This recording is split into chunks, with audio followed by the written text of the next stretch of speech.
Looks like our, is this on? Okay, looks like our clock in this room is a little slow. It's 4 o'clock, so I will call the April 13th, 2026 Salina City Commission meeting to order. I will first look to staff for confirmation that the Kansas Open Meeting Act required notice has been provided. Yes. Thank you. May we have a roll call? Mayor Hoppick. Here. Commissioner Davis. Here. Commissioner Ivy. Here. Commissioner Lankowitz. Here. Commissioner Wren. Here. Okay, there we are. Thought he was on. Okay, will those who are able please stand for a pledge of allegiance and a moment of silence. I pledge allegiance to the flag of the United States of America and to the republic for which it stands, one nation, under God, indivisible, with liberty and justice for all.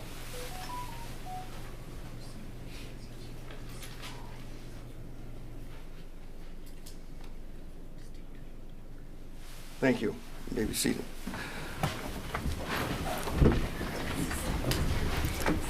Okay, that will lead us to public hearings.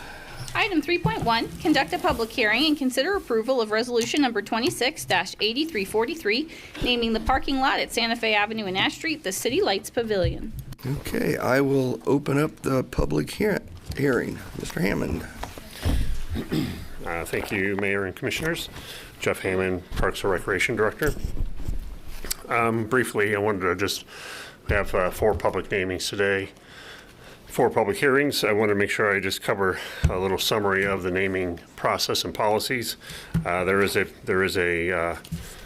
resolution number 17-7481, and that describes a policy for naming of public facilities. It's called the Municipal Facility Naming Guidelines. It is an attachment to the items today. There's some set of definitions in the policy, but the most important things that I want to bring up today are the different types of acceptable naming options. There are 5. There's a municipal naming, a philanthropic naming, honorary naming, landmark naming, and a commercial naming. And then it describes a 5-step process for namings to be considered that are brought forth to the city. Step 1 is making sure that it's a qualified facility, that it's in fact eligible. The city, the governing body, determines if a municipal facility is in fact eligible, and then there's a resolution related to that. Step 2 is there is a verification from the city clerk's office that the naming application meets the requirements of the naming policy. Step 3 is within 45 days of the application being filed, an appropriate board, advisory board, has a review of the naming application, and that has a public notification with it 7 days prior, at least 7 days prior to that meeting. Step 4 is the step where we're at today, and this would be a public hearing at the City Commission, and that is done within 30 days after the appropriate board. And that also has a public notification with it as well. And that was, so then last step is step 5, and that's a signage plan and a use of staff resources and any funding that goes along with that, or funding requirements that go along with that project or that naming initiative. So with that being said, I will talk about this first naming, which is for the parking lot at the corner of Ash and Santa Fe. As you're aware, that parking lot has had a naming right already. It's already been through that process. It's the City Light Stage. That was went through that process a while back. Salina 2020 developed a plan recently for the purchase and installation of shade structure that would be in that parking lot at Ash and Santa Fe, and that's currently under construction. That is being funded by tax increment financing. And there was an agreement in June of 2025 between the governing body and Salina 2020 for that tax increment financing using a supplemental transferee agreement. Step one, the entire parking lot was qualified. It was declared qualified facility to be named in February of 23 of this year. That resolution is attached. As I said, the stage naming has been done previously, but that was just for the stage. That wasn't done for the entire area. Step two, the city clerk has verified that this is an appropriately named or a qualified. The city clerk verified that the application does fit within the naming guidelines and has provided verification as such, and that is also attached in your packet. The proposed name for the initiative is a municipal naming actions for a municipal facility. The proposed name is City Lights Pavilion, which would complement the City Lights stage. Step three was completed on March 18th in front of the Parks and Recreation Advisory Board. The Parks and Recreation Advisory Board voted in the affirmative to recommend to the governing body to approve the initiative. At that meeting, representatives of Salina Downtown Incorporated and Salina 2020 both spoke in support of that. I believe they're also available today to speak to that again. Step four is where we're at today for the current public hearing for that naming.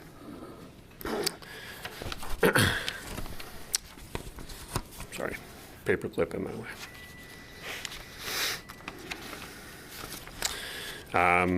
And again, this meeting had a public notification in Salina 311 and also on the city's website more than 7 days prior to this meeting.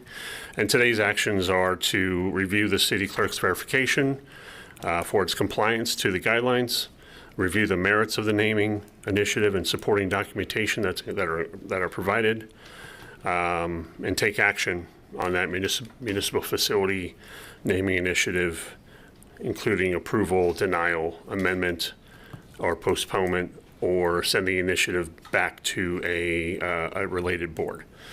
Step five of the process, we provided some signage today.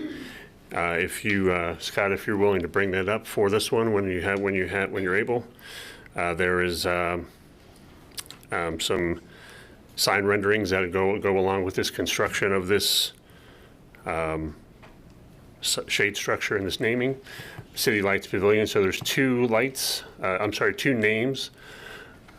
two areas where the name would be applied.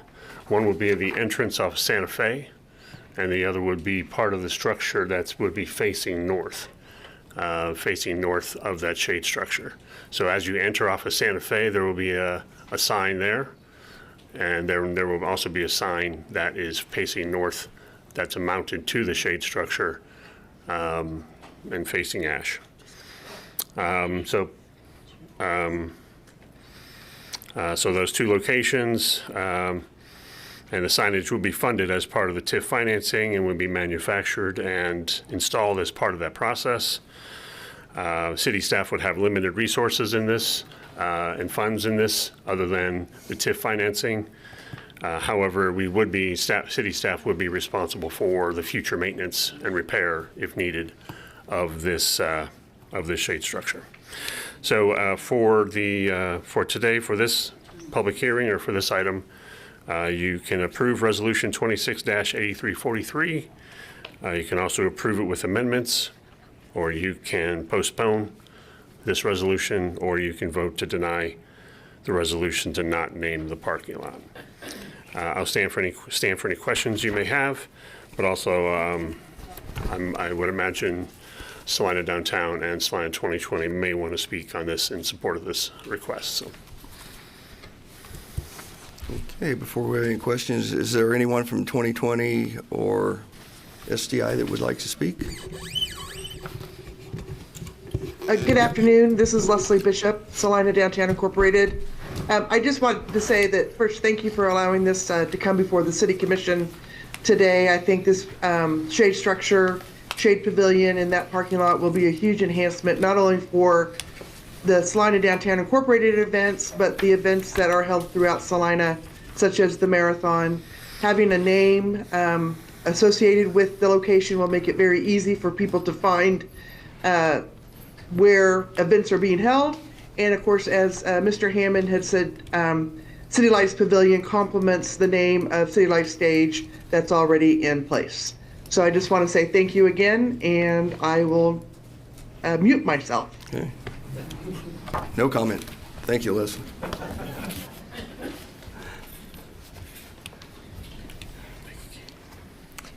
Hi, Catherine Kitchen with Salina 2020. I would echo everything Ms. Bishop shared, and will say on one of the renderings that's on the pavilion itself, the pavilion's kind of a dark green, and so the lettering would be a white color on that as well, just if you were trying to picture what it is. And I would echo, we try to have a name that really identifies the space and complements, and really someone can say they're going to City Lights and that everyone would understand where that is. And I'm happy to answer any questions about where we are on the project or any other things. Any questions from the commission for Ms. Kitchen or Mr. Hammond? It really doesn't have anything to do with approving this, but is the sign already under construction? The sign? The lettering? No, it is not. Okay. So No. it wouldn't be ready when the shade structures are ready? Oh, yes, it will. These are renderings. These are from the sign vendor that we've chosen to use so that they're ready to go as soon as I give them the green light. And our anticipation would be it would all be up and open at the same time. And what's the anticipated date for the completion of the shade structures? So that's been a little bit of a moving target because of the vendor, but we are really hopeful that by early August that we're 100% open and Hutton is out of the way. There may be some things that they are really mostly out of the way earlier than that, but that's kind of what we're targeting at this time. Okay. Thank you. You're welcome. Anyone else? Are there any comments from the public on this item? Okay, if not, I will close the public hearing and bring it back to the commission for action. Mayor, I move approval of resolution number 26-8343 for the municipal naming for City Lights Pavilion for the parking lot at Santa Fe Avenue and Ash Street in accordance with the municipal facility naming guidelines. Second. We have a motion and a second to approve resolution number 26-8343 for the municipal naming for City Lights Pavilion for the parking lot at Santa Fe Avenue and Ash Street in accordance with the municipal facility naming guidelines. All those in favor signify by saying aye. Aye. Aye. Opposed? That item passes 5-0. Thank you very much. That leads us to item 3.2. Item 3.2, conduct a public hearing and consider approval of resolution number 26-8344, naming plaza at 4th Street the Kubota Plaza in conjunction with the Smoky Hill River Renewal Project. Okay, Mr. Hammond, I will open up a public hearing again on this item. Thank you, Mayor and Commissioners. Jeff Hammond, Parks and Recreation Director. The Friends of the River Foundation has kicked off a fundraising campaign in support of the Smoky Hill River Project, Smoky Hill River Renewal Project, and it's has met with considerable success. And they will continue fundraising for projects that are currently unfunded within the project or identified in conjunction with the project. The Friends of the River Foundation has brought, this is the first of 3 namings I'm doing today for future river-related namings. And they presented the city with some naming opportunities connected to those fundraising efforts. For this item today, it's a item at Kubota Plaza, which is, it's for the future 4th Street Plaza, which is part of the part of the Smoky Hill River Renewal Project. If you want to advance one more slide, Scott, please. There is an area of the 4th Street improvements that has, as was always carved out for as a future project, and that is on your screen right now, or is on the screens right now. And this is the area that we're referring to today relating to the fundraising efforts that are being accomplished by Friends of the River Foundation. And this is where the naming opportunity comes forward today. There's a proposed donation of $1.5 million from Kubota Manufacturing, Great Plains, for the prospective public improvements at the south end of this 4th Street improvement as part of the Smoky Hill River Renewal Project. The proposed naming is the Kubota Plaza. The proposed donation would be donated over a 10-year period. And if the governing body today, the City Commission today, were to approve this naming, I would have to come back to you with a funding agreement with Kubota, where the city would enter into an agreement with Kubota, and so we can accept that over a 10-year period. So we would need to come back to the future for that. Step one of this was part of a June 2nd, 2025 resolution to qualify the eligible areas around the river to be eligible for naming. Step 2 of the process was an application was brought to the city clerk's office and then the city clerk verified that it was an eligible naming project for the facility naming guidelines. That was on February 27th of this year. It is a commercial naming actions from a commercial company, which we've done several times, like with tennis, for example, tennis facility. Step 3 of the process was completed on March 18th as staff approached the Parks and Rec Advisory Board and requested their consideration for this future naming for the prospective improvement at the 4th Street area. I've been calling it the south end of 4th Street. The Parks and Rec Advisory Board voted 4-0 to recommend to the governing body to approve the naming initiative. Representatives of Friends of the River and Kubota spoke in support of that naming initiative, and I believe they will so today. There are Friends of the River Foundation is here, and also representatives from Kubota and Great Plains are here as well. And step 4 is where we're at today. Step 4, as I mentioned before, in the first naming exercise, you're reviewing the compliance to the naming initiative to the guidelines. You're looking for the merits of the naming initiative and any supporting documentation, and you're taking action on that today as well. This one's a little different than the one I showed you previously. We will be coming back to you for step 5. We are showing you the signage today, and the signage meets the design elements that are associated with the future river project, as you can see on the screen. However, since it is a future prospective project, I can't show you today how this sign will be incorporated into a future improvement. That's step 5.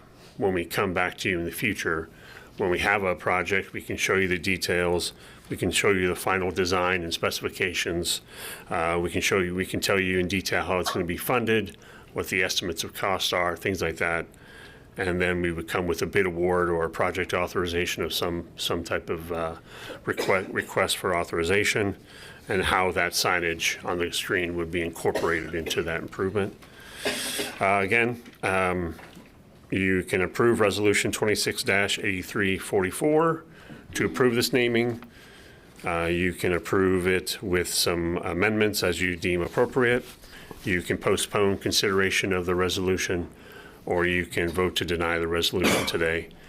And again, I would like to give the opportunity to the applicant, Friends of the River Foundation, and the donor who may wish to speak about this as well. Okay, thank you. Would any of those parties like to please come forward?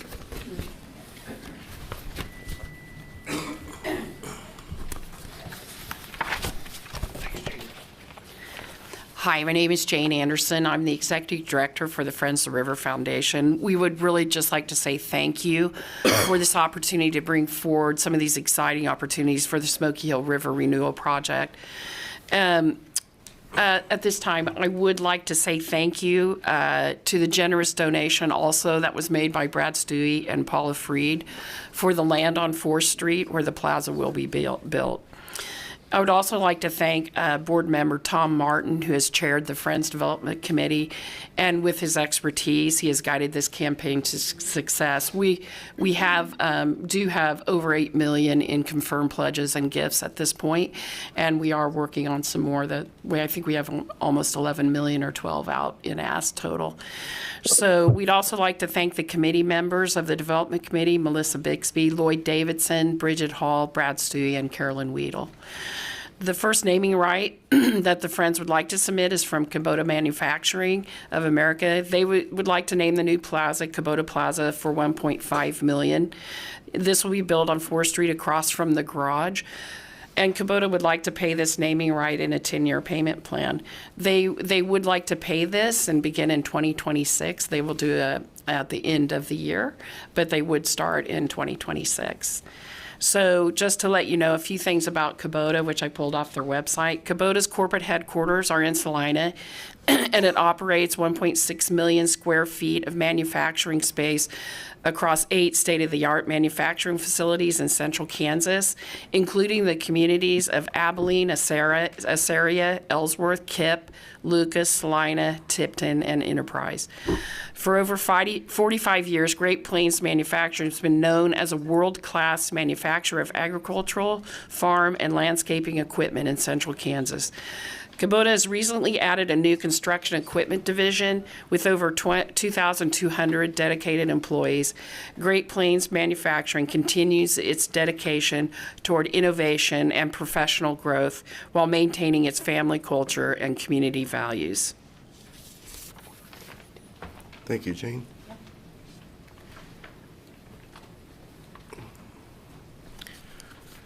My name is Dee Warren. I am here on behalf of Great Plains Manufacturing, but I'm also a member of the Board of Directors of the Friends of the River Foundation, so I have kind of a dual role here. On Saturday at TPEC, we celebrated our 50th anniversary. We had a event for our employees that was very well attended. Last Friday, you probably saw a groundbreaking that we had at our South Campus for a new 57,000 square foot, $30 million R&D center at the Kubota CERD&A facility. And that brings our total investment at our South Campus since 2021 to over $300 million. In July of this year, we will mark 10 years of Kubota ownership. When Kubota purchased Great Plains Manufacturing, my neighbor said, "When are you moving?" And I assured him that that would not be happening because Kubota was going to invest in Salina, they were going to grow in Salina, and they were going to celebrate in Salina. And that is certainly what has happened and what is happening. Today, Kubota and Great Plains Manufacturing want to make another investment in Salina, not in steel and in concrete, but we want to invest in the river project and help move it forward.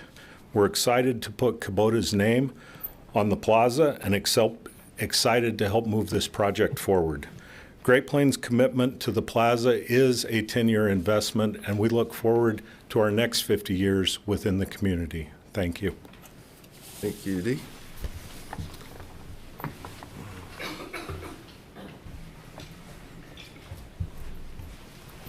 Hi, Michelle Peck, 134 South 4th Street, representing the garage. I just wanted to say that the garage is a 40,000 square foot tourist attraction in our community, about an $8 million project. We are underway with the $2 million expansion there at the corner of 4th and Iron, and we are 100% supportive of this expansion project, or the river renewal in Kubota. Not only did they help fund and this expansion with the plaza right across the street from the garage. They also invested in the expansion project of our facility and training site there at the garage. So I just wanted to make sure you knew we've been all working together, and we are very excited what will just be right across the street from the garage. Thank you.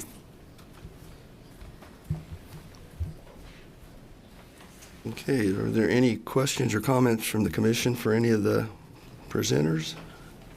I have one. Okay.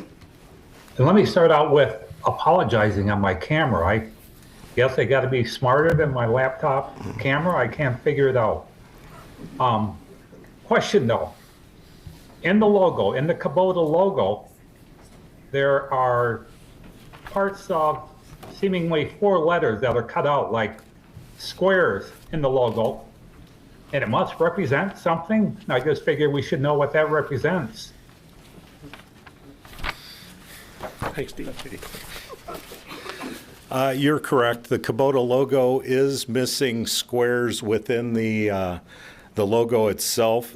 And what I've been told is that represents never being fully complete. They're always working on continuous improvement, and that those voided space allows for the continuous improvement.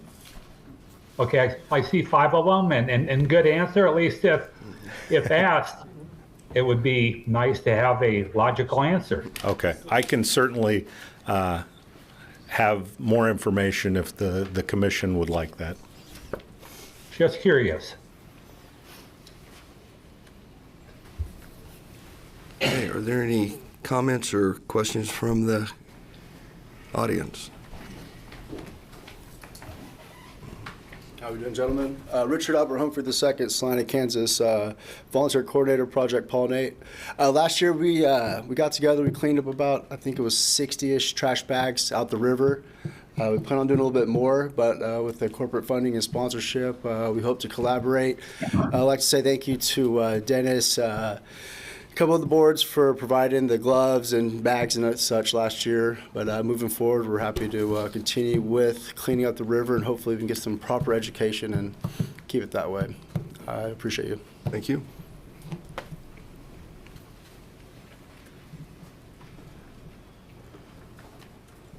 Okay, if there's no other comments, I will close the hearing and bring it back to the commission for action. I'll make a motion to approve. Second?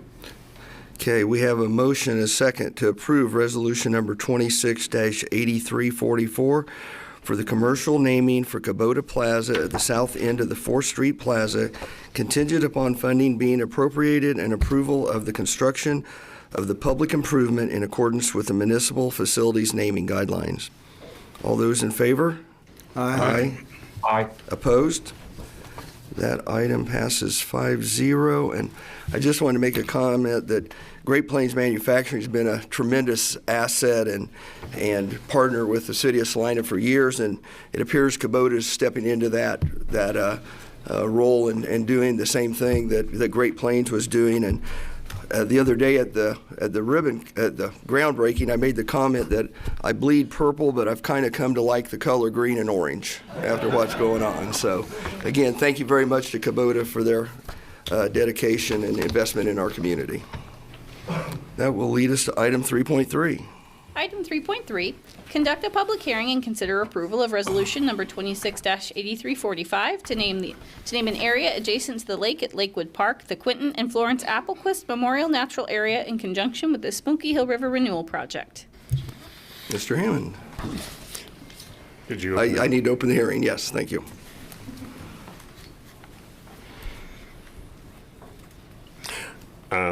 As I started before, this is another river or a project associated with the Smoky Hill River Renewal Project. Friends of the River have kicked off their fundraising campaign, and this is our second of 3 opportunities today relating to the areas adjacent to the Smoky Hill River Renewal Project. And they're continuing to fundraise for projects that are unfunded.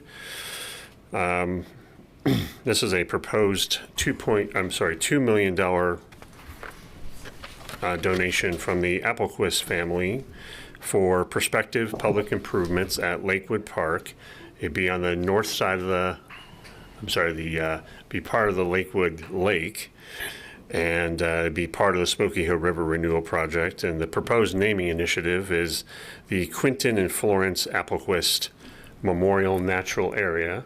This is a rendering, a conceptual rendering of the area at Lakewood Park that would be changed from the future project relating to the Corps bringing in extra soil and raising this area. And we're considering it a natural area where it would have trails and have a prairie-like feel to it. But really, this is quite an early rendition of the natural area. Step one of this process was identified completed in June 2nd of 2025. It was declaring the eligible areas around the Smoky Hill River as eligible for naming.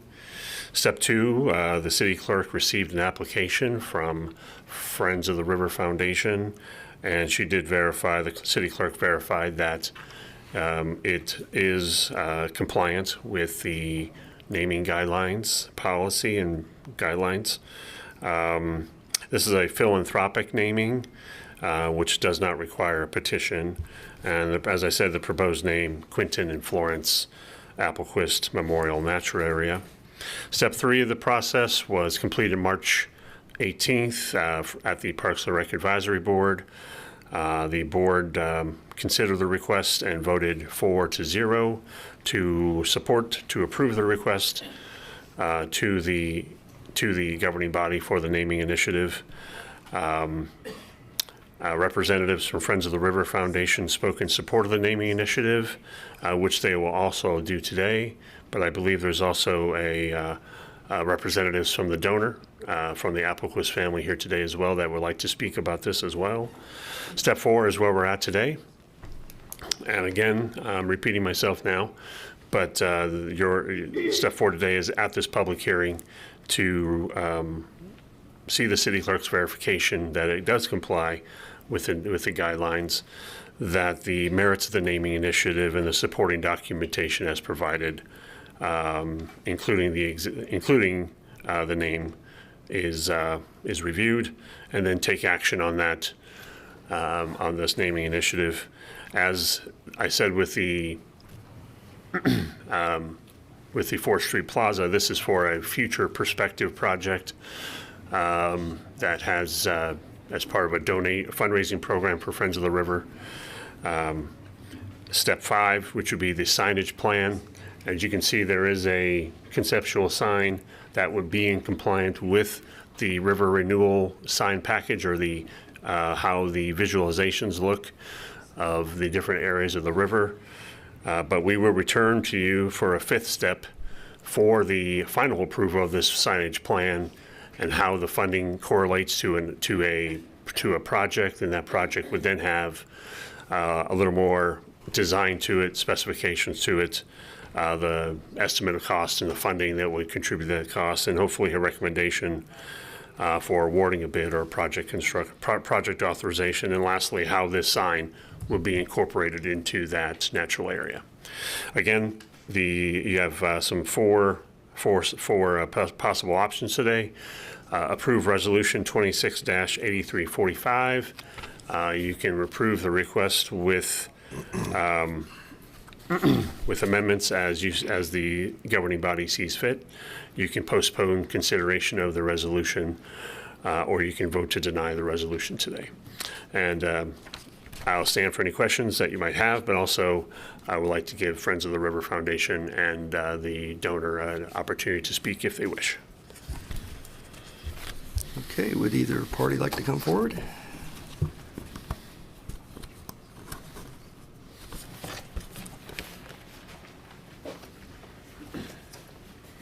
Hi, Jane Anderson again, Executive Director of Friends of the River Foundation, and we would like to, hopefully, that you approve our second naming right.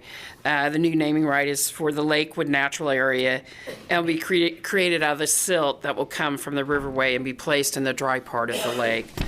Roy and Donis Applequist have donated $2 million to have this area planted with appropriate plantings and add some natural trails. The Applequist family have long been generous donors to this community of Salina, and we're very grateful for their belief and support of the Smoke Hill River Renewal Project.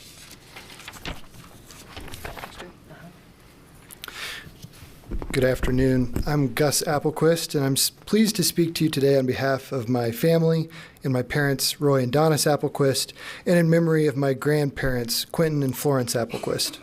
I'm also honored to serve as the current chair of the Friends of the River Board, and I'll be speaking to you today in both capacities. To be honest with you, I haven't always been a supporter of this project.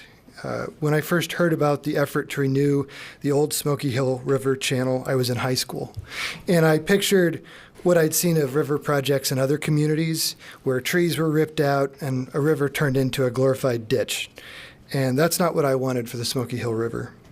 But my friend Jane Anderson, executive director of Friends of the River, was patient with me, and over the course of several years, she showed me that what this group of advocates wanted was not to turn the channel into a glorified ditch, but to restore nature and create a lasting community resource. Jane convinced me to join the board, and what I've seen since has changed my mind completely. My parents, Roy and Donis, have lived near the Smoky Hill River for 50 years now.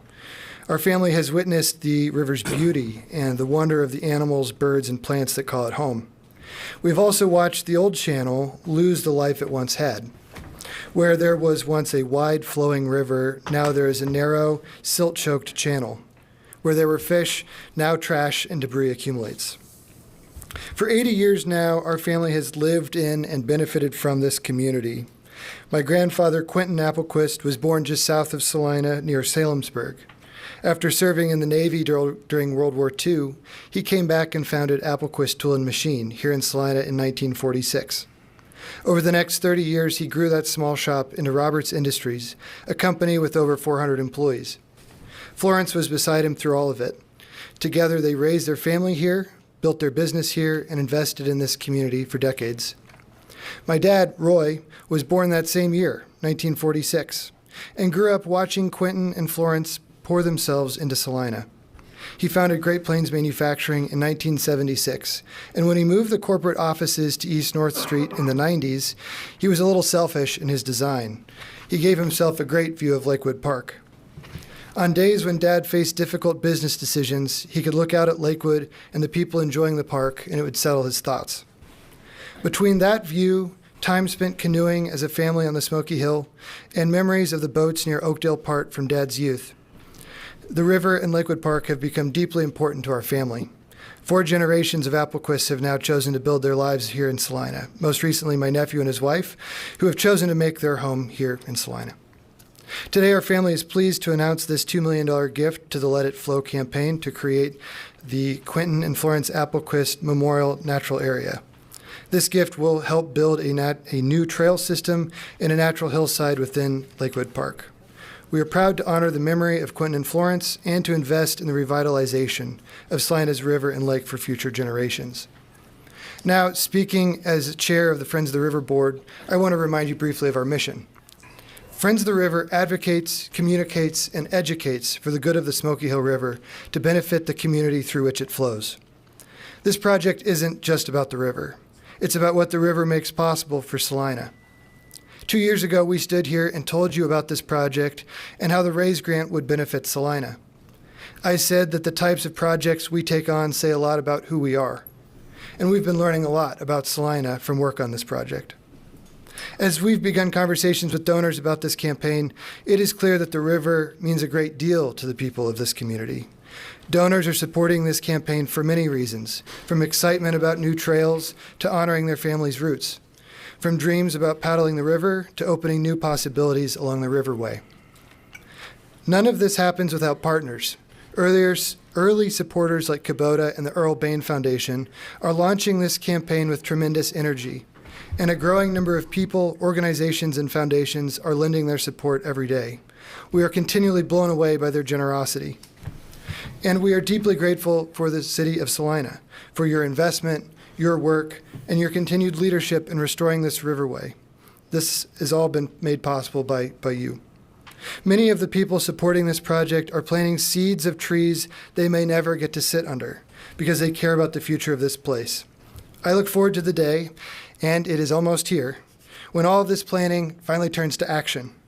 I look forward to our community gathering alongside the revitalized river that brought Salina into being. Thank you.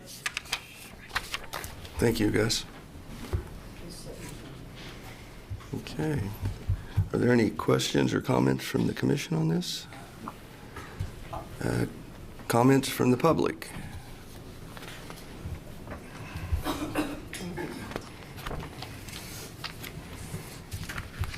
Ben Winholt, Salina.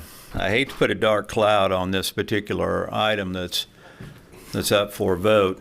I have had discussions with the architects out of Kansas City that are running the river renewal project, and they had told me that the silt from the river was going to be placed in Lakewood Park in the water, basically to build up these trails.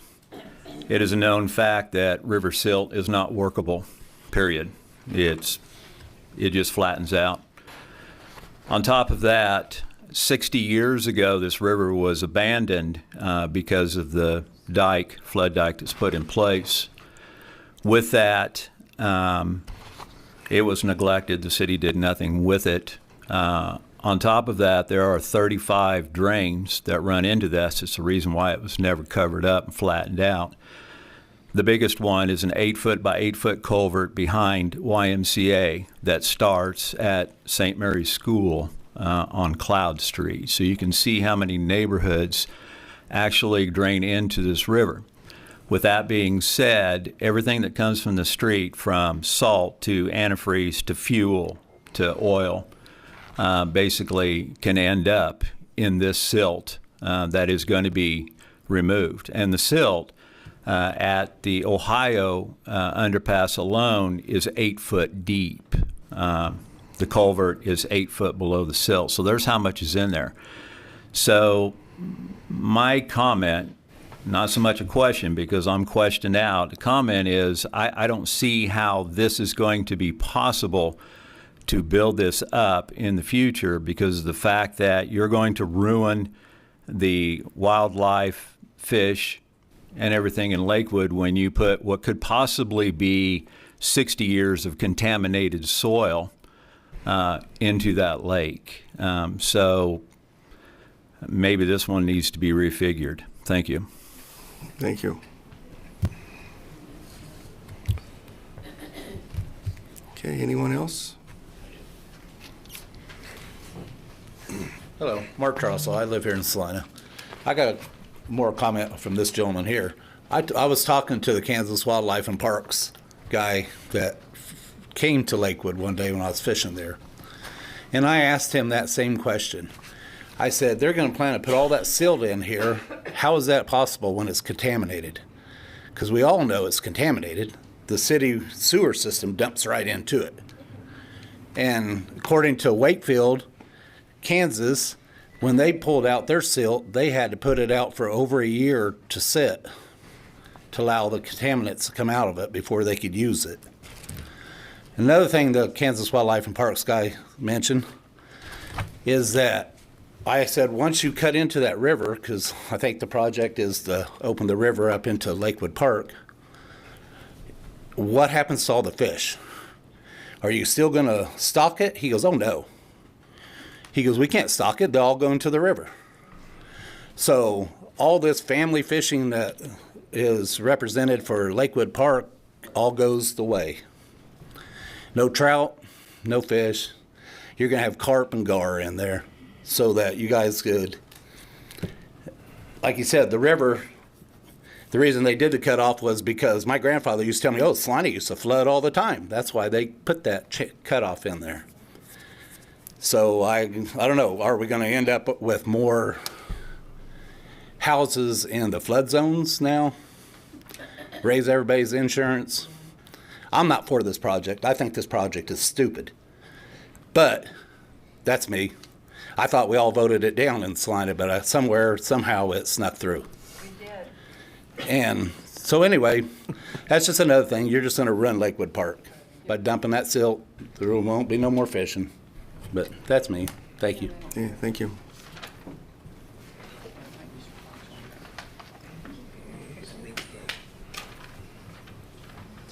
I'm Lucille Sanderson, and the city created this problem in the old riverbed. When I started working for the city, we still had water coming through that old river. And just to the east side of the filter buildings in your treatment plant was a pump in the ground where the water for the whole city was pumped up through. But you got the harebrained idea of going back to the river channel, piping water in through, part of it's under the old riverbed. You created this terrible riverbed when you got the smart idea to pipe it in a water main, because we were pumping okay otherwise. So don't put the blame on the people. Started with you, not you personally, but your commission. Thank you. Okay, any other comments? Okay, I will close the public hearing and bring it back to the commission for action. Mayor, I move that the City Commission approve resolution number 26-8345 for the philanthropic naming of Quintin and Florence Applequist Memorial Natural Area for the area adjacent to the lake at Lakewood Park, contingent upon funding being appropriated and approval of the construction of the public improvement in accordance with the municipal facility naming guidelines. Second. We have a motion and a second to approve resolution number 26-8345 for the philanthropic naming of Quintin and Florence Applequist Memorial Natural Area for the area adjacent to the lake at Lakewood Park, contingent upon funding being appropriated and approval of the construction of the public improvement in accordance with the municipal facility naming guidelines. All those in favor? Aye. Aye. Opposed? That item passes 5-0. And before we move on, and I think the city manager and other commissioners will agree with this, when we attend meetings with other cities, one of the things they always ask is how do you get so many projects done? And we always talk about the private-public partnerships we have. And Salina is blessed with individuals that continue to invest in their community. And on behalf of the city of Salina, I would like to thank the Applequist family for your continued dedication and to the city of Salina. Thank you very much. Mayor, could I ask one question of city staff? In a project like this, would the city routinely have some testing of soil or the project is not defined Certainly, right now. and yeah. Martha, if you want to speak to that, I believe the soil has been tested increments all along the river, and there was no concerns. And in fact, we met with the Corps of Engineers a few weeks to talk about the Corps project, and that was one of the topics that came up was the testing of the soil. So that has been done, and I don't think that there were any concerns with contaminants. Martha, you can expand on that if you'd like. Okay, that's correct. Some years back, had some funding from EPA, dollars that they didn't know what to do with, and they offered it to us to test the soil in the Smoky Hill River channel. So using their dollars, we tested the soil over 500 feet for the entire length of the river channel, and that data is included in the feasibility work that the U.S. Army Corps of Engineers is doing. So it's been looked at. Thank you. Okay, that will lead us to item 3.4. Item 3.4, conduct a public hearing and consider approval of resolution number 26-8346, naming a trail at Founders Park, the Earl Bane Foundation Founders Park Trail, in conjunction with the Smoky Hill River Renewal Project. Okay, I will open up the public hearing. Thank you, Mayor and Commissioners again. Last one for today. For last public hearing for a naming right for today.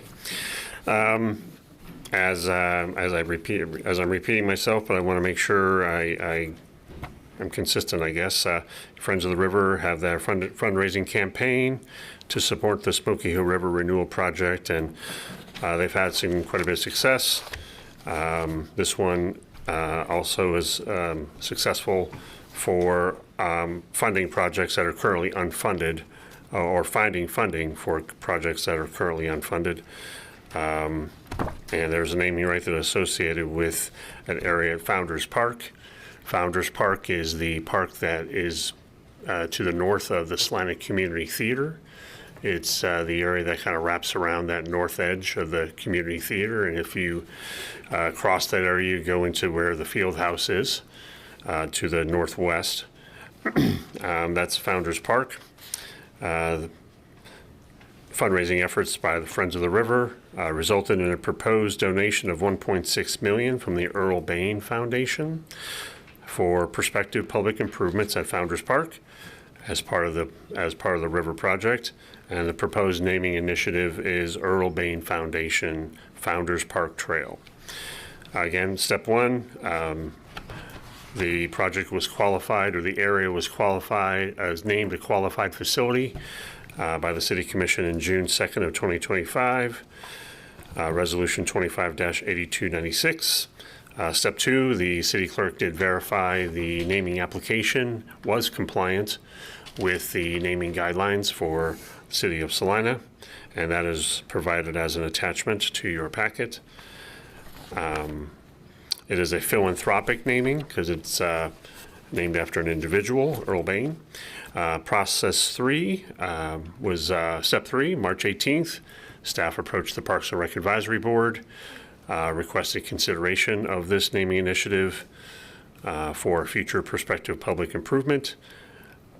The Parks and Rec Advisory Board approved this 4-0 to recommend it go forward to the City Commission, or recommend it to be approved by the City Commission. Representatives of the Friends of the River Foundation spoke in support of the naming initiative at the Parks and Rec Advisory Board, and they will also do the same today. Step four is where we're at today with the public hearing, and to review the city clerk's verification to be in compliance with the naming initiatives, to review the merits of the naming initiative, take action on the municipal facility naming initiative, including but not limited to approval, denial, postponing, or voting no. Step five is a signage plan, and again, there's a similar sign package that is compliant with the some of the brand standards that the river is looking at that are provided by HDR. And that last step five we'll come back to you in a future project or a future item to show you what that public improvement would be like at Founders Park, the trails that they would be putting in. I believe there's some sitting areas. We'll have final design and specifications, funding for that project, recommended for a project authorization or a bid for construction, and how that sign would be incorporated into the improvements at Founders Park. If I didn't say it earlier, this is a $1.6 million donation from the Earl Bane Foundation. I'm not sure if I said that earlier. Again, you have some options relating to this naming initiative. You can approve Resolution 26-8345. You can approve it with amendments as you deem appropriate. You can postpone consideration of the resolution, or you can vote no on the resolution. And again, as I've done with the other ones, Friends of the River Foundation would like an opportunity to speak on behalf of this naming initiative and also on the donation that they received. Okay, thank you.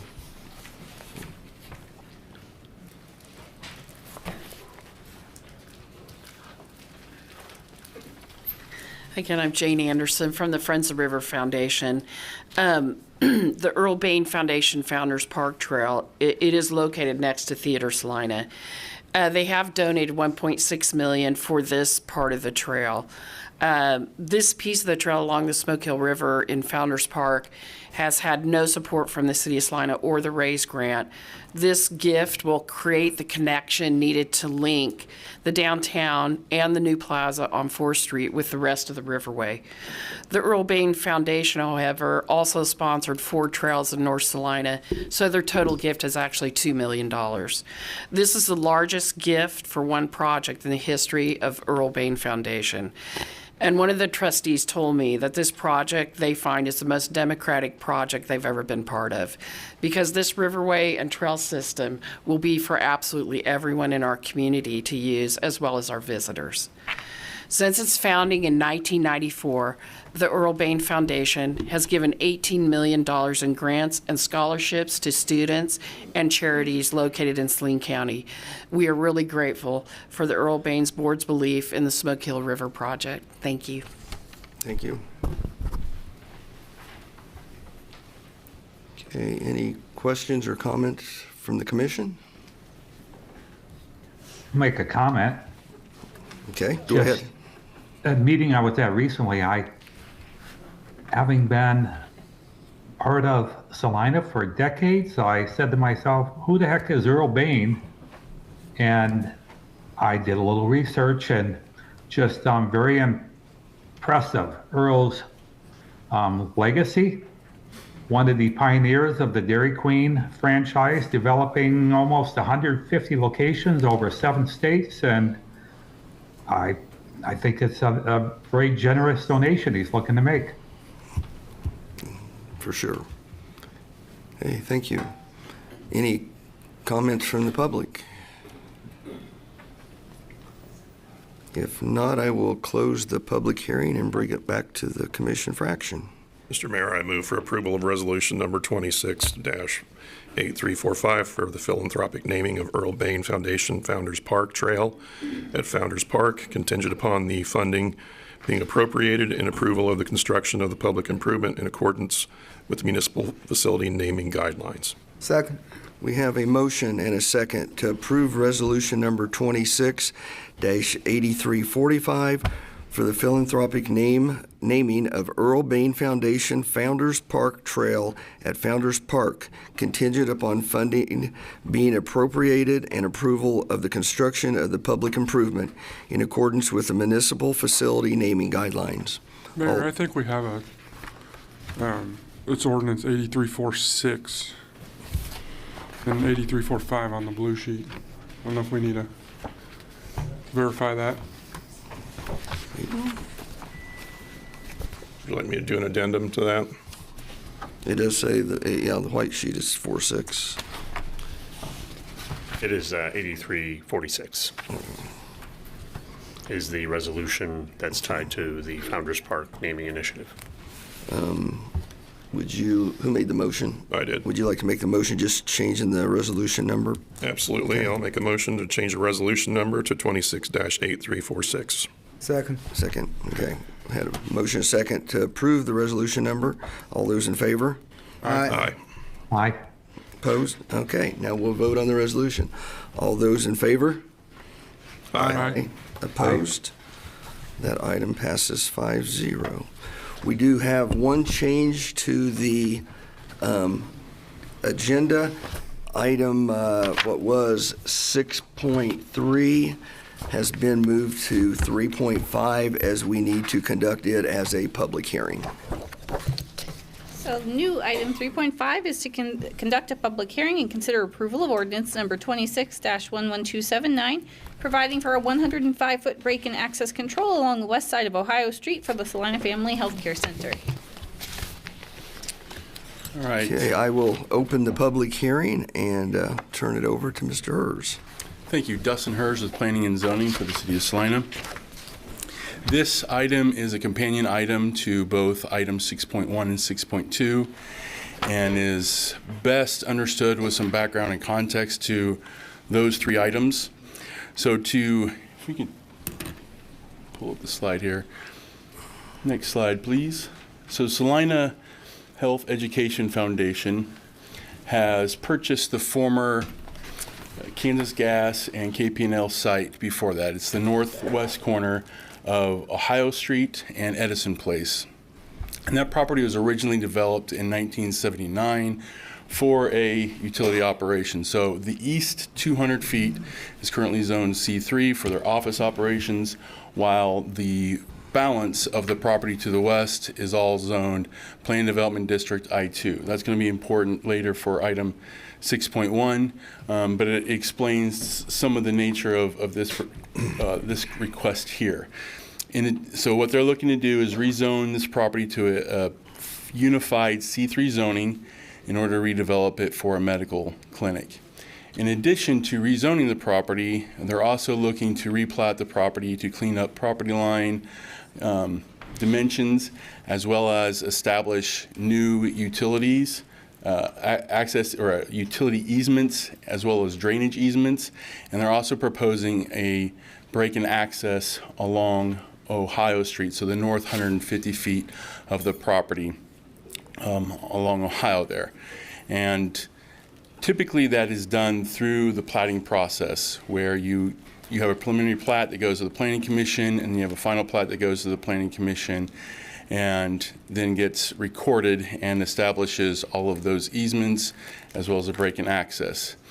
This particular project, however, has a very multiple and robust financing mechanisms that they're using for the project that includes new market tax credits, and as such, they're needing to expedite the buildability or the developability of the property. And so that is the reason for the break in access. Even though they are going through the platting process now, it has gone to the Planning Commission for a preliminary plat and will go before the Planning Commission for a final plat in order to get to the point where they can have a building permit issued to them prior to the completion of the platting process.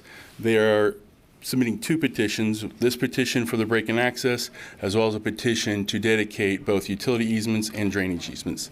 So that's kind of the background context of this particular request.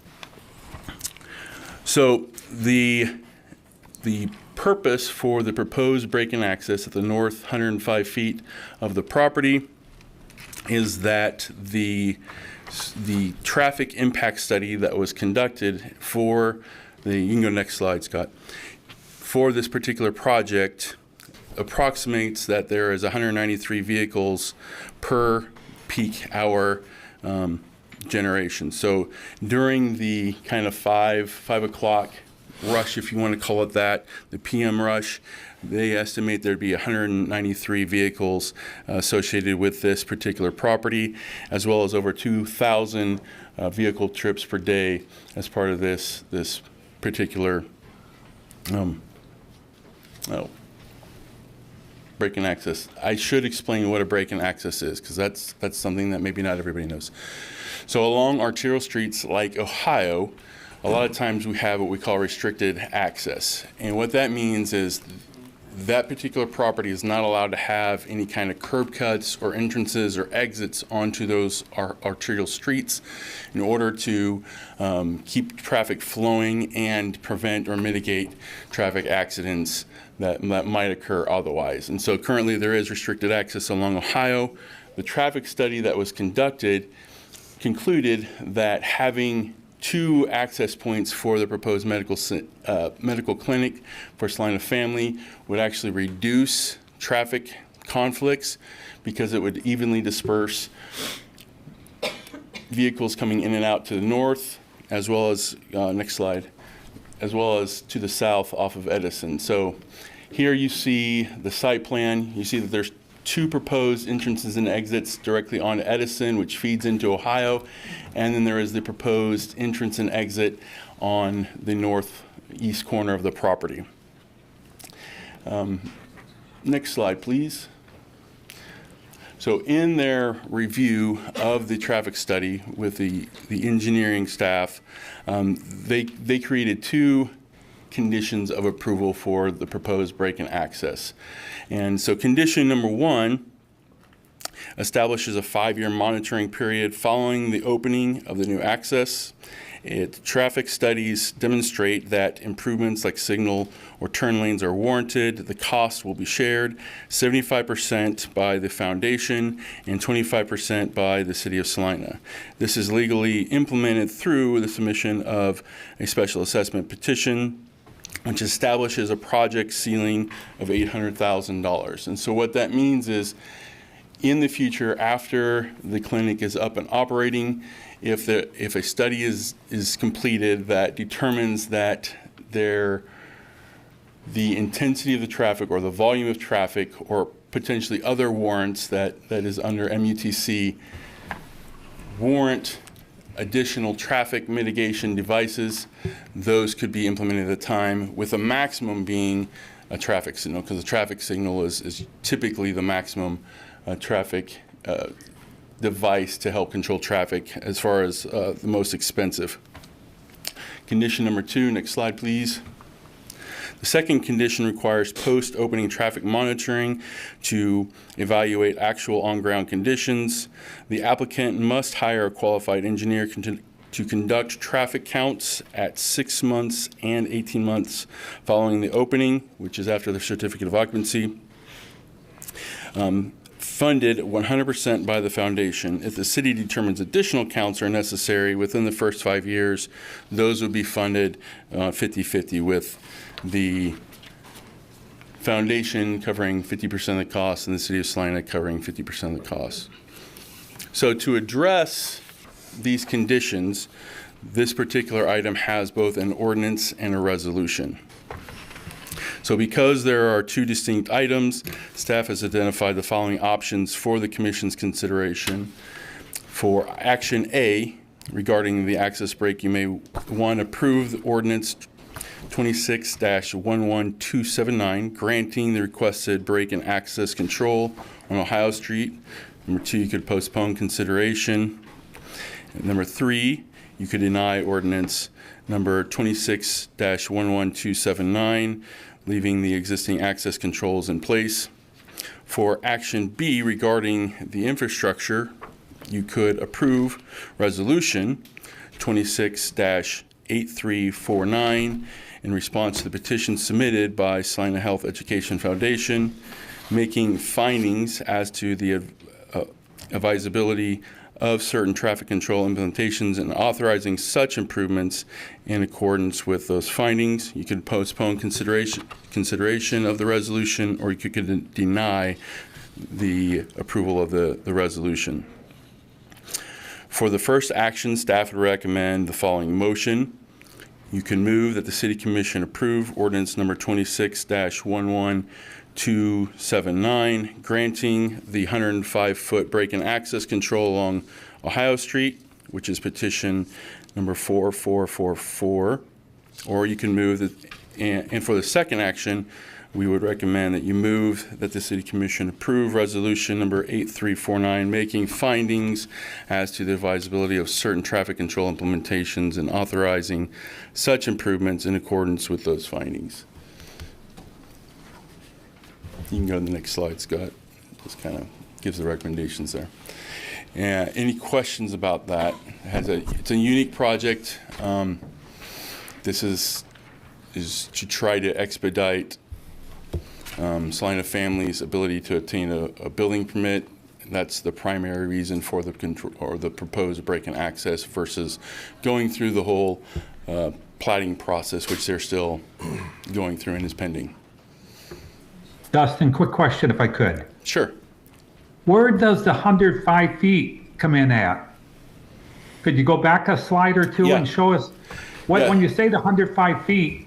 Right. What are we talking about here? Yeah, so at the if you can see the proposed site plan, thank you, Scott, the very northeast corner of the property, where you see proposed drive, that is a fully functioning entrance and exit. Fully functioning meaning it controls, or it contains rather, a right in, a right out, and a left out, with a median that separates the entrance with the exits. So it's wider than normal.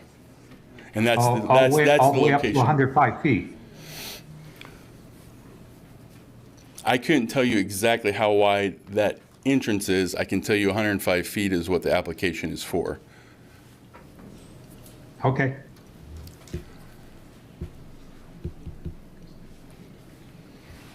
Commissioner Davis, you have a question? I'm assuming the potential trouble is going to be traffic turning left going north on Ohio, which is difficult on any street that meets Ohio without a traffic light even now. If you put in an extra 200 cars at 5 o'clock, that's going to be almost impossible scenario, I would think. If improvements were needed, why is the city responsible for 25%? Dustin, if I may, the 25% is, that's in the well, here, Lauren will get it. I think there's the monitoring percentage and then go ahead. You're not getting out of this one. Yeah, so over the 5-year period, Lauren Driscoll, Director of Community and Development Services, there is growth continually happening around that area. So in recognizing if a signal or other significant traffic improvement is needed at this site within the next 5 years, we recognize that 100% of that cannot totally be allocated to this one property. And so a 25% share going to the city would help to accommodate the growth in the area that's seen at that intersection. The 75%, that lion's share, would then be handled by the primary use that helped to generate that. Yes? Thank you. And I take it that light will be at Edison?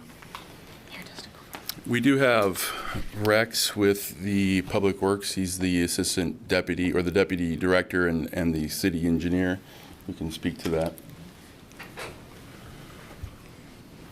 Rex Ritter, city engineer and deputy director of Public Works. Yes, the plan would be at Edison, and that's worst case traffic light. The other option is potentially, depending on the traffic study, just adding an additional lane for a left and a right out instead of just one single getting both directions. So the 800,000 is worst case scenario, what would need to be done. So, thank you. Yeah, and one of the reasons that Public Works and Engineering feel these conditions are needed is because the traffic study says that currently it's projected that this barely might need this light, but it's based on there's different warrant categories. There's like volume per day, there's car accidents or vehicle accidents, there's peak intervals of vehicles in a peak time period, and it's the peak situation that the study is most concerned about. And it's one of those things where it's just barely meeting the threshold, and so we don't really know if this is going to be a situation where the traffic is severe enough where additional measures are going to be needed. But if they are, we want to make sure that the city is protected for that situation. Thank you. One more kind of a follow-up question, if I could. And Dustin, it might not be really a question to you, but is or will this property become property tax exempt? I have not looked at their status. I believe it would be. Yeah, I think their current property is probably exempt, so I would expect them to apply also. That'd be a county question.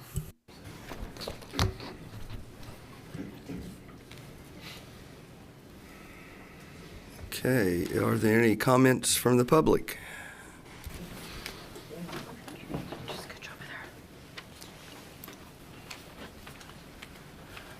Tony Johnson, Salina. We just had a big discussion on traffic safety with the roundabout out at Waterwell and 9th Street. And I don't see how adding a driveway when you got Edison Street right there to feed in and out.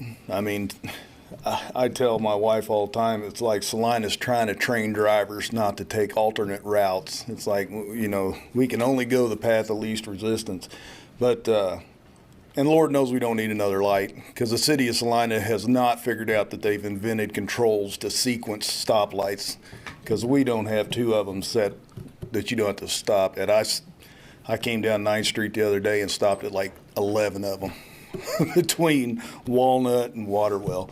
But I just think from a safety standpoint, I mean, it seems foolish to me when you've got an actual city street already there bordering the property, you know. And then we wouldn't be on the hook for any improvements in the future. So, thank you. Thank you.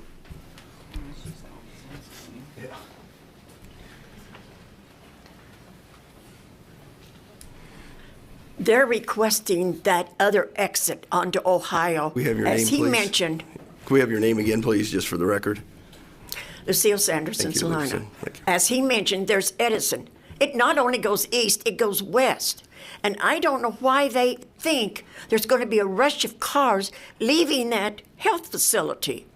It's not going to be that way. It's going to be gradually people coming and going. I just don't think they need that other one because of Ohio is a dangerous street.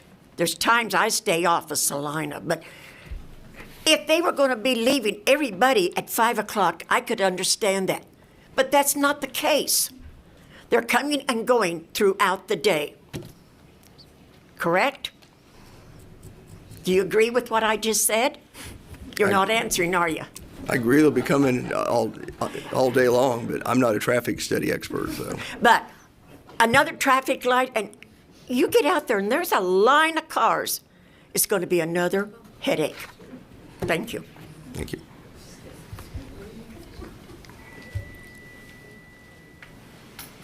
Yes.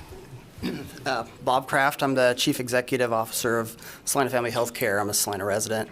I do want to take this opportunity to thank the city staff to work through some of these questions, and also just want to comment that we are very happy to work with the city moving forward. Like you, I'm not a traffic expert, but we're happy to collaborate and work with the city in terms of working through any sort of traffic issues that might exist. So thank you. Thank you, Bob. You know, it might be one thing to mention.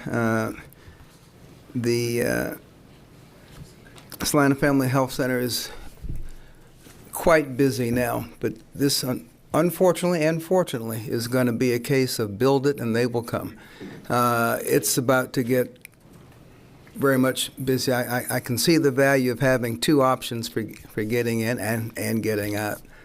You know, my only concern is avoiding some bad accidents until we decide to. But you know, we have the studies in place already to monitor the traffic. Yeah, I was just going to add from my standpoint, kind of working with this team, Salina Family's been really easy to work with. What's proposed today is not to change anything or add any controls immediately. It's just to be very cautious and preserve that ability for the city to do it in the future if it's warranted. So most of this is very precautionary and cautious without changing things currently, but being able to adjust if we need to. Thank you, Patrick. Okay, with that, I will close the public hearing and bring it back to the commission for action. Mayor, move to approve ordinance number 26-11279, granting the requested break and access control on Ohio Street. Second. We have a motion and a second to approve ordinance number 26-11279, granting the requested break and access control on Ohio Street. May we have a roll call, please? Commissioner Davis? Aye. Commissioner Ivy? Aye. Commissioner Lankowitz? Aye. Commissioner Remp?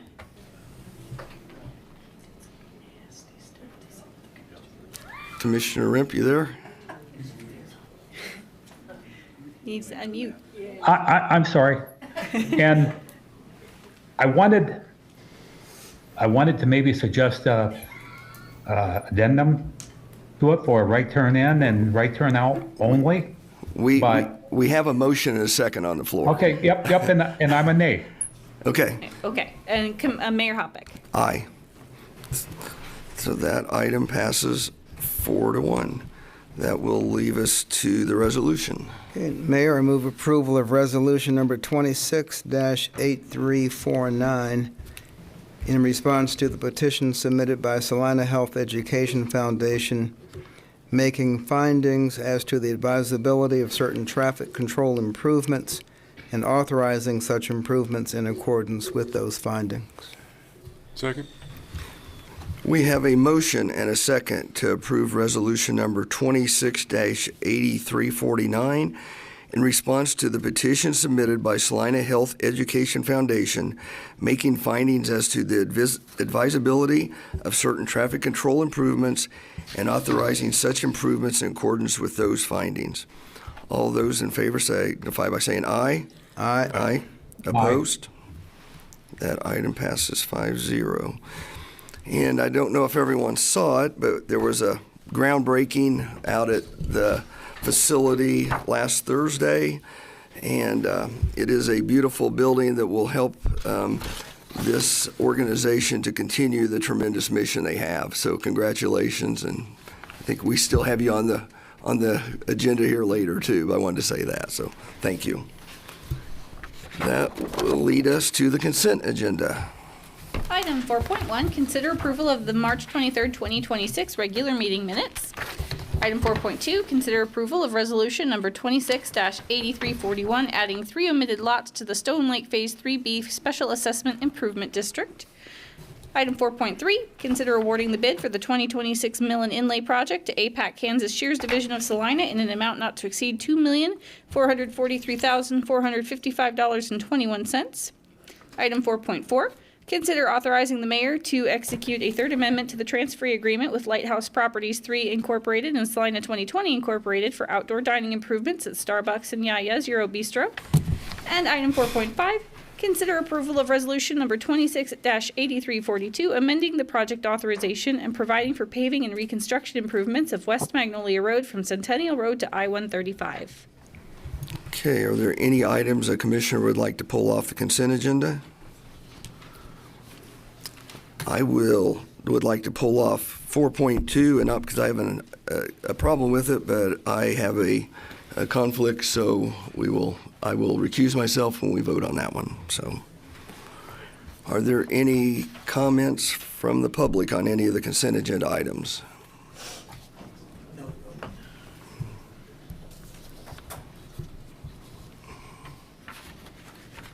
Ben Hill, Salina.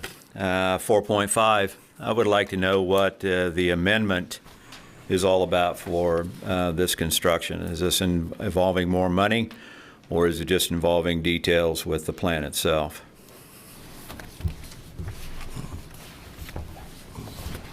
It's in there. Ms. Pack, I believe that's your item.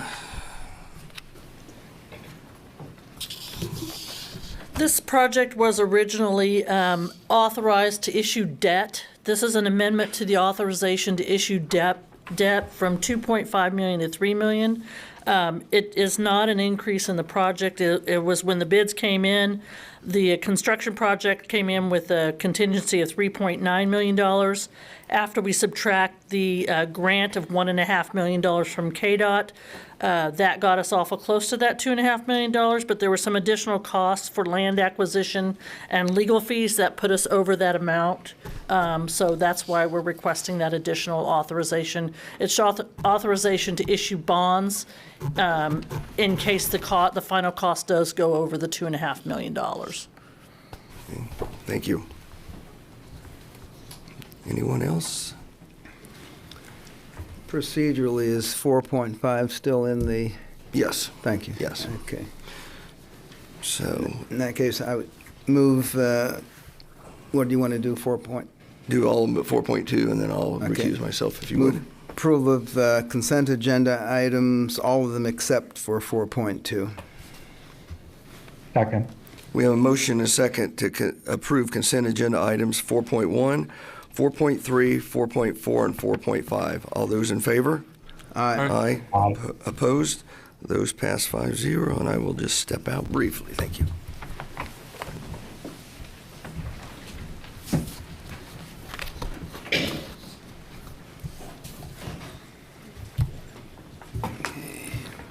You're it. Item 4.2. Yeah.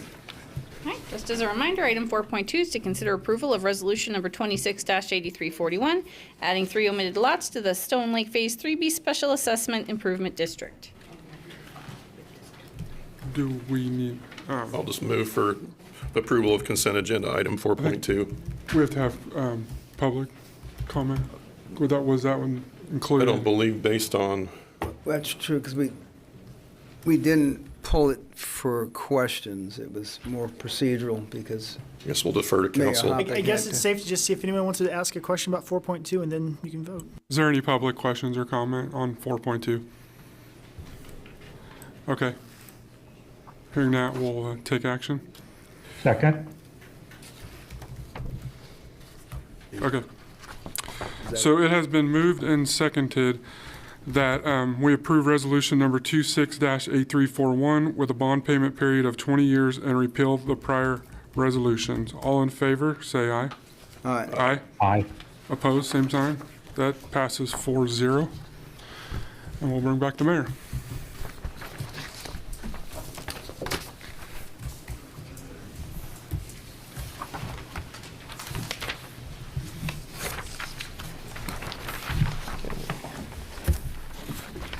Thank you. That will bring us to administration, item 5.1. Item 5.1, consider approval of art and design projects for Fire Station Number 4 in an amount not to exceed $75,302.01. Mayor, Commissioners, thank you for your time today. Crystal Hammerschmidt, Art Services Coordinator with Arts and Humanities. I'm asking for your consideration to approve art and design projects for Fire Station Number 4. I want to give a little context and background to this. Our community art and design policy, which was established in 2007, provides a healthy framework for the inclusion of art and design in selected city capital improvement projects and other projects involving public property. It also establishes the Community Art and Design Advisory Committee, which meets monthly 10 months out of the year to review all through the year public art projects. I do want to remind the Commission and the public that this is not a mandatory percent for art program. Rather, it's providing us, the city, with the flexibility to identify projects where art integration will be appropriate and impactful. The Fire Station Number 4 project presents a great opportunity to incorporate public art into a major public facility in a way that reflects civic service, public safety, and community identity. The project also advances the goal number 2 of the Big Ideas Community Cultural Plan to make our community a more beautiful place in which to live, work, and visit.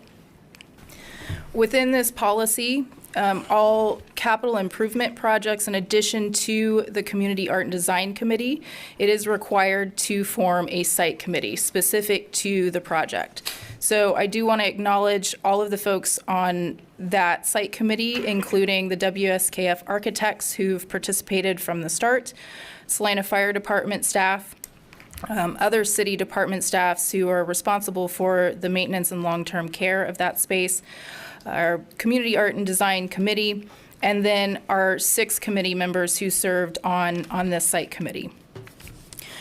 In October of 2024, this body, the City Commission, did approve a budget not to exceed $100,000 for artwork to be integrated at Fire Station Number 4. Upon that approval, we put out a call for art. There were 3 locations. Here, it's a little hard to see. So as we had received 6 proposals initially, that site committee reviewed, and we narrowed it down to 2 artist teams. So as we're looking at this photo to the left, the west-facing front identifier wall, that is, if we're looking at this photo, it's like we're standing on Markley Street. So that arrow is pointing down, and that will be the location where Eric Montoy's work is proposed. And then it's incredibly difficult to see. The south parking lot divider wall stretches, there's 2 sections, and Prairie Works design artwork is proposed for the west section of that divider wall. So the artwork will be facing south towards the parking lot. The site committee reviewed all of the submissions initially for 4 different things: whether the design reflects pride in the community service and the fire department's role within the city; 2, whether the design represents the values identified in the vision statement created by that site committee, including honoring personnel, selfless service, protection of families, and community engagement; 3, whether the design harmonizes with the station architecture; and 4, whether design reflects the vibrancy, activity, and future vision of the community. Both of these proposed artworks were reviewed by Development Services. The proposal that we have up here, if we can actually go back to, yes, 1.2, Eric Montoy's design.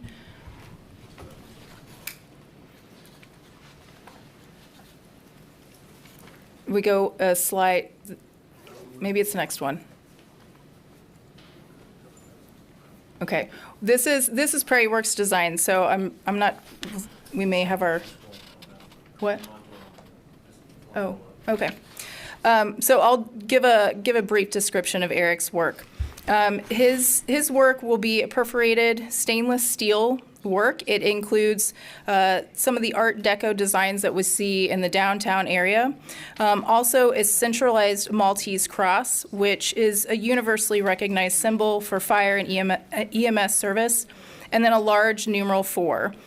These are elements determined to be functional and essential wayfinding features, and also incorporate some of those decorative elements that we are seeing throughout the city. The back side of that artwork will also be lit with programmable LED lights, so that front-facing wall, you're going to be able to see it as you're driving.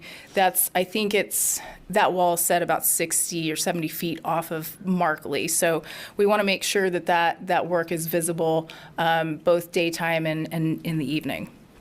Prairie Works design, I do want to note that the images here are sketches to be defined more clearly in the process of creation.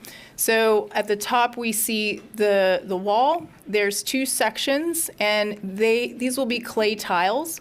Prairie Works Design, Ann Zerger and Chip Parker will be working with youths in the community to actually create these clay tiles. So there's going to be youth engagement for the production of this. We've had some conversation in different community groups, whether that will open that up to different youth or maybe work through our Arts Infusion program to get all of the students included. These will be fired and finished in Ann and Chip's studio and then installed. We're hoping clay takes some time, and working with students will take some time to unfold. So hopefully that installation will be complete by early 2027. The timeline on Eric's work, a pretty quick turnaround to get installed, probably within a matter of months of the approval.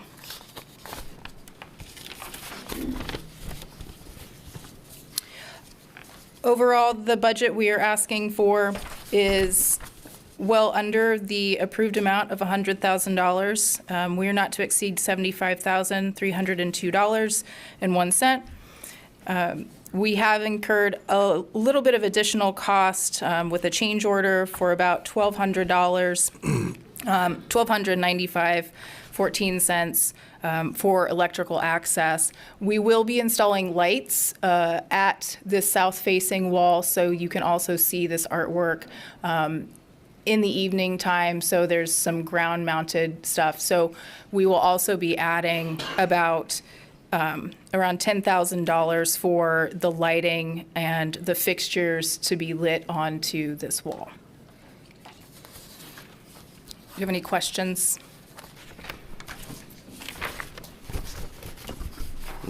Any questions from commissioners?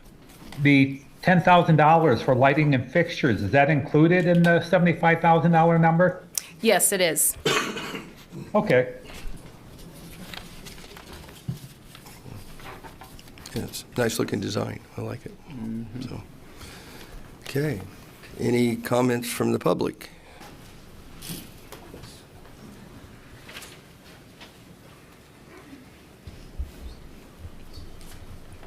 Ben Winhole, Salina. Let's go back on the history of when this first came to attrition as far as station number 4 coming into existence.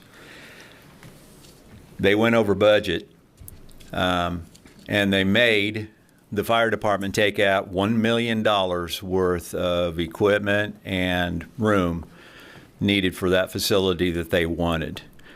Yet in the original bid, there was $400,000 in artwork that was left in there, but the fire department had taken $1 million.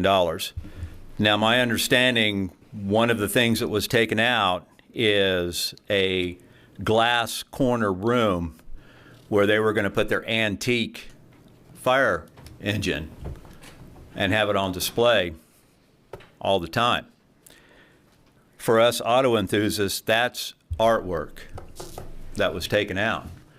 So the question I have, since Mr. Guru Arts and Humanities Director is in the house, is are we stopping at 100,000, or are we going to continue and go up to this 400,000 with little bit, little bit, little bit? That seems to be the process of what the city likes to do. I believe, and I'm going to It look at was city. never approved at $400,000. It was approved at $100,000 originally, and it's going to be $75,000, which is less than $100,000. So it's well within the budget that was presented to the City Commission and approved by the City Commission at the time. We listened to the 400,000 when we made the cuts and felt 100,000 is enough, and you can spin it how you want, but that's the way it was set up, and we're doing exactly what we said we would do. So, thank you. Okay, any other comments? Okay, if not, I will bring it back to the commission for action. I'll make a motion to approve item number 5.1 in the amount of $75,302.01. Second. Okay, we have a motion, a second, to approve and accept the proposed art design project with a total budget not to exceed $75,302.01. All those in favor signify by saying aye. Aye. Aye. Opposed? That item passes 5-0. Thank you very much. That will lead us to item 5.2.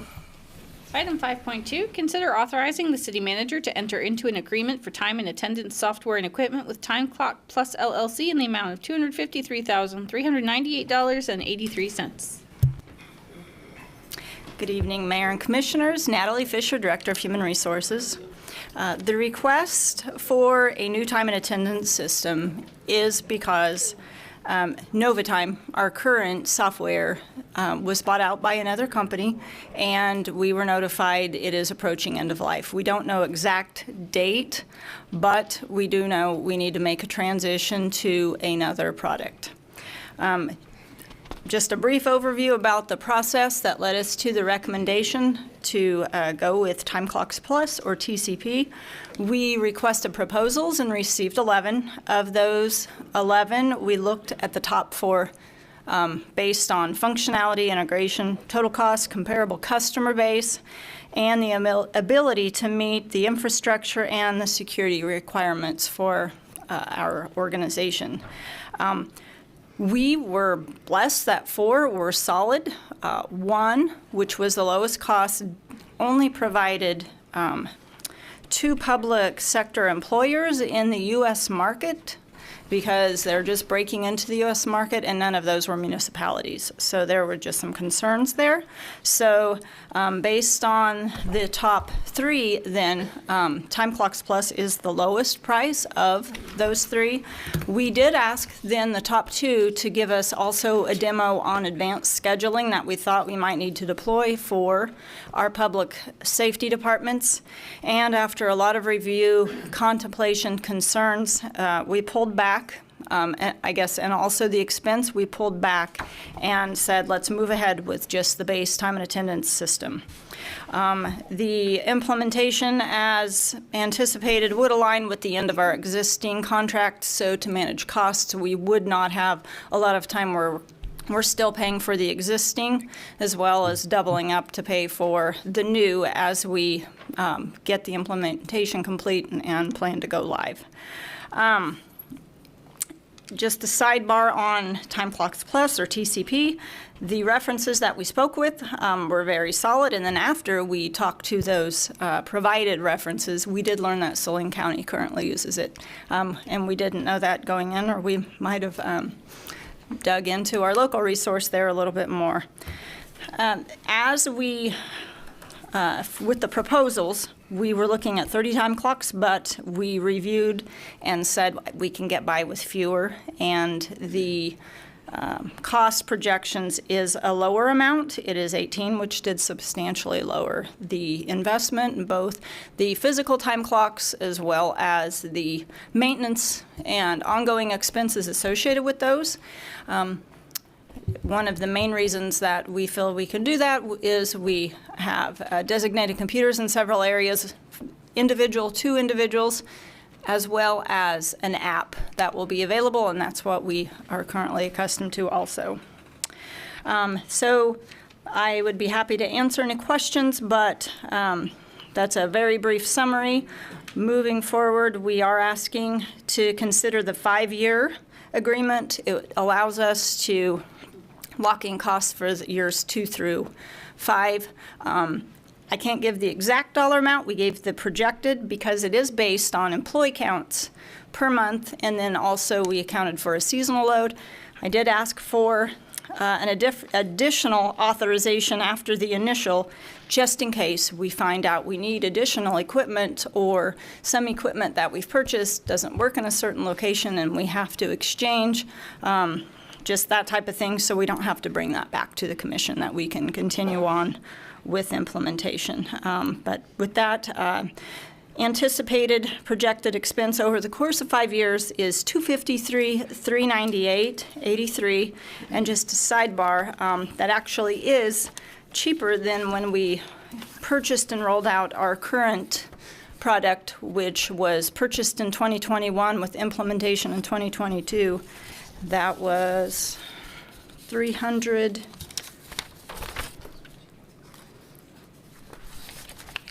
I want to say approximately $310,000 at that time, up to $319,000. So with that, I'll be happy to answer any questions. What's kind of the life expectancy of a program like this and equipment? The software itself, the company that helped us implement said this was the first time that they had ever experienced one of the problems they've helped, or because that was a little different situation. They were more of a distributor, but they had never experienced another company buying them out and saying we're phasing it out. Time Clocks Plus, I don't have it in front of me. I want to say they've been in business for 35 years. So this is what they do. This is their product. And as they update and maintain the software, we just reap the benefits of that. I would say where the life expectancy is going to be in the physical time clocks, which is also a reason we were looking at reducing the number that we were purchasing. I'm told the average is 7 years, but 10 to 12 was more common of the vendors of what they were saying they were seeing as far as the time clocks out in the field and being functional. Thank you. Any other questions from the commission? Yep, Natalie, just a little follow-up on that. I believe you had mentioned the Novi system, and you had mentioned an implementation year anyway of 2022, which means we got roughly 4 years of use. And just a follow-up to the mayor's question, so we're going to get a minimum of 5 years, because while they've been in business, I think you mentioned 25 years, I suppose anybody can be bought out at this point in time. Right, so there is a clause in the contract that says the agreement would transfer over in the event there was a merger, acquisition, buyout of that nature. The 5-year agreement that our initial, that we went into with Andrews Technology that has the Novatime product, it is through the end of November of this year. So hopefully that answers the question. Just one other question. Does the new system have to receive any information from the old system, or it just starts up on its own? Yeah, it will not. Old system and new system, they do have a track record of integrating with our payroll system, which is something different. And we are optimistic down the road, if by chance we would need to change systems, that TCP has a number of interfaces with leading industry HRIS systems. But yeah, they will not be dependent upon each other. They will be completely separate, but both will provide the functionality of feeding the data so we can pay people correctly. Thank you. Okay, any comments from the public? Okay, if not, I will bring it back to the commission for action. Mayor, I move that we approve a motion authorizing the city manager to execute an agreement with Time Clock Plus for a time and attendance system, including software maintenance support, implementation, time clocks, and related equipment and fees in the amount of $253,398.83. Second. We have a motion and a second authorizing the city manager to execute an agreement with Time Clock Plus for a time and attendance system, including software, maintenance, support, implementation, time clocks, and related equipment and fees in the amount of $253,398.83. All those in favor signify by saying aye. Aye. Aye. Opposed? That item passes 5-0. Thank you. That will lead us to item 5.3. Item 5.3, consider certification of final costs for the 2026 special assessment projects and set April 27th, 2026 for a public hearing. Okay, I will turn it over to Vice Mayor Ivy as I need to recuse myself from this item.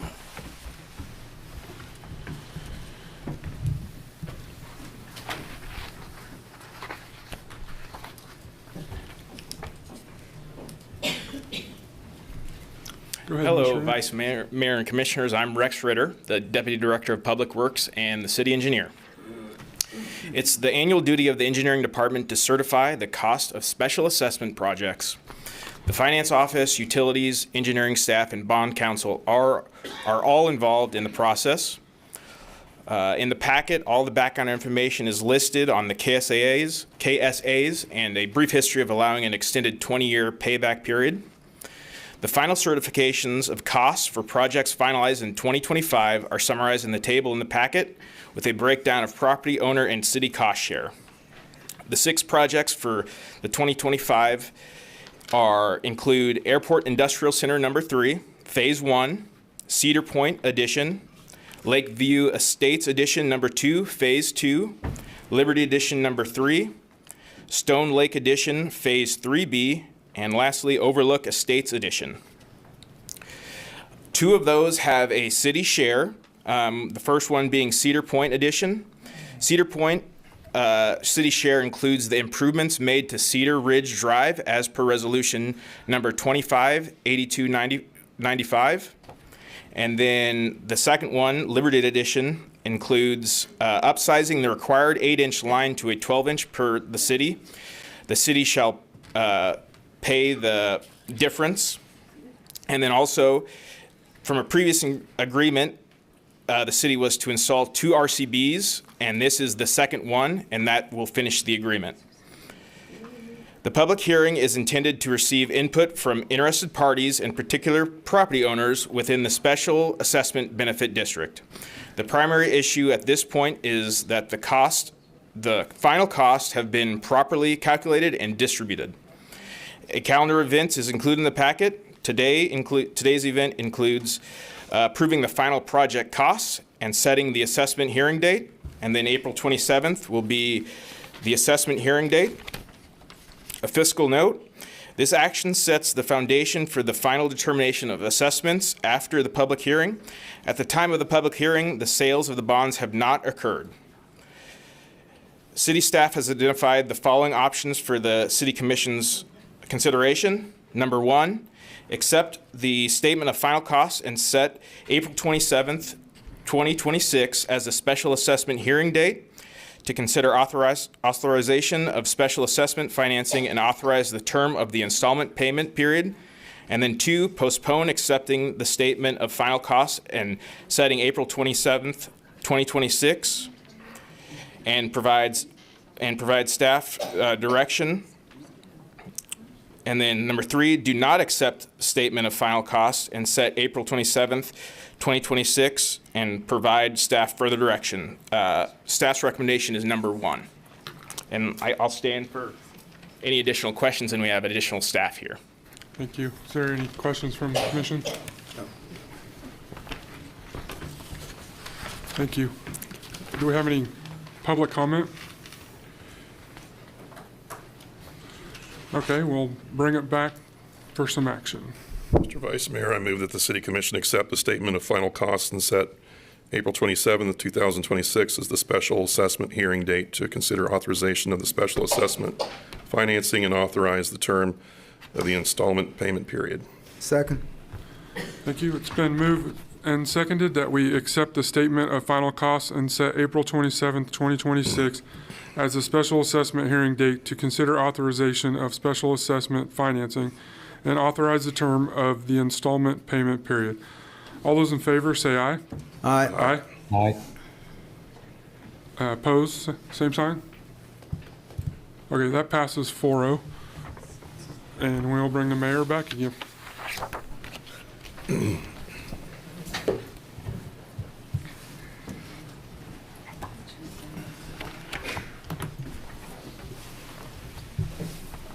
Thank you. That will bring us to development business, item 6.1. Item 6.1, consider approval of ordinance number 26-11278, rezoning attracted land at the northwest corner of Ohio Street and Edison Place to allow for the construction of a medical clinic for Salina Family Healthcare Center. Mr. Hers. Thank you, Mayor and Commissioners. I'm Dustin Hers with Planning and Zoning. We have a presentation that involves the rezoning piece of the Salina Family redevelopment project that we discussed earlier with the proposed break and access. Am I the only one? Excuse me. Whomever this is that's talking, your voices carry and we can hear them. You're not required to be here. If you have conversations to partake in, you can leave. But we have business to conduct. Thank you very much.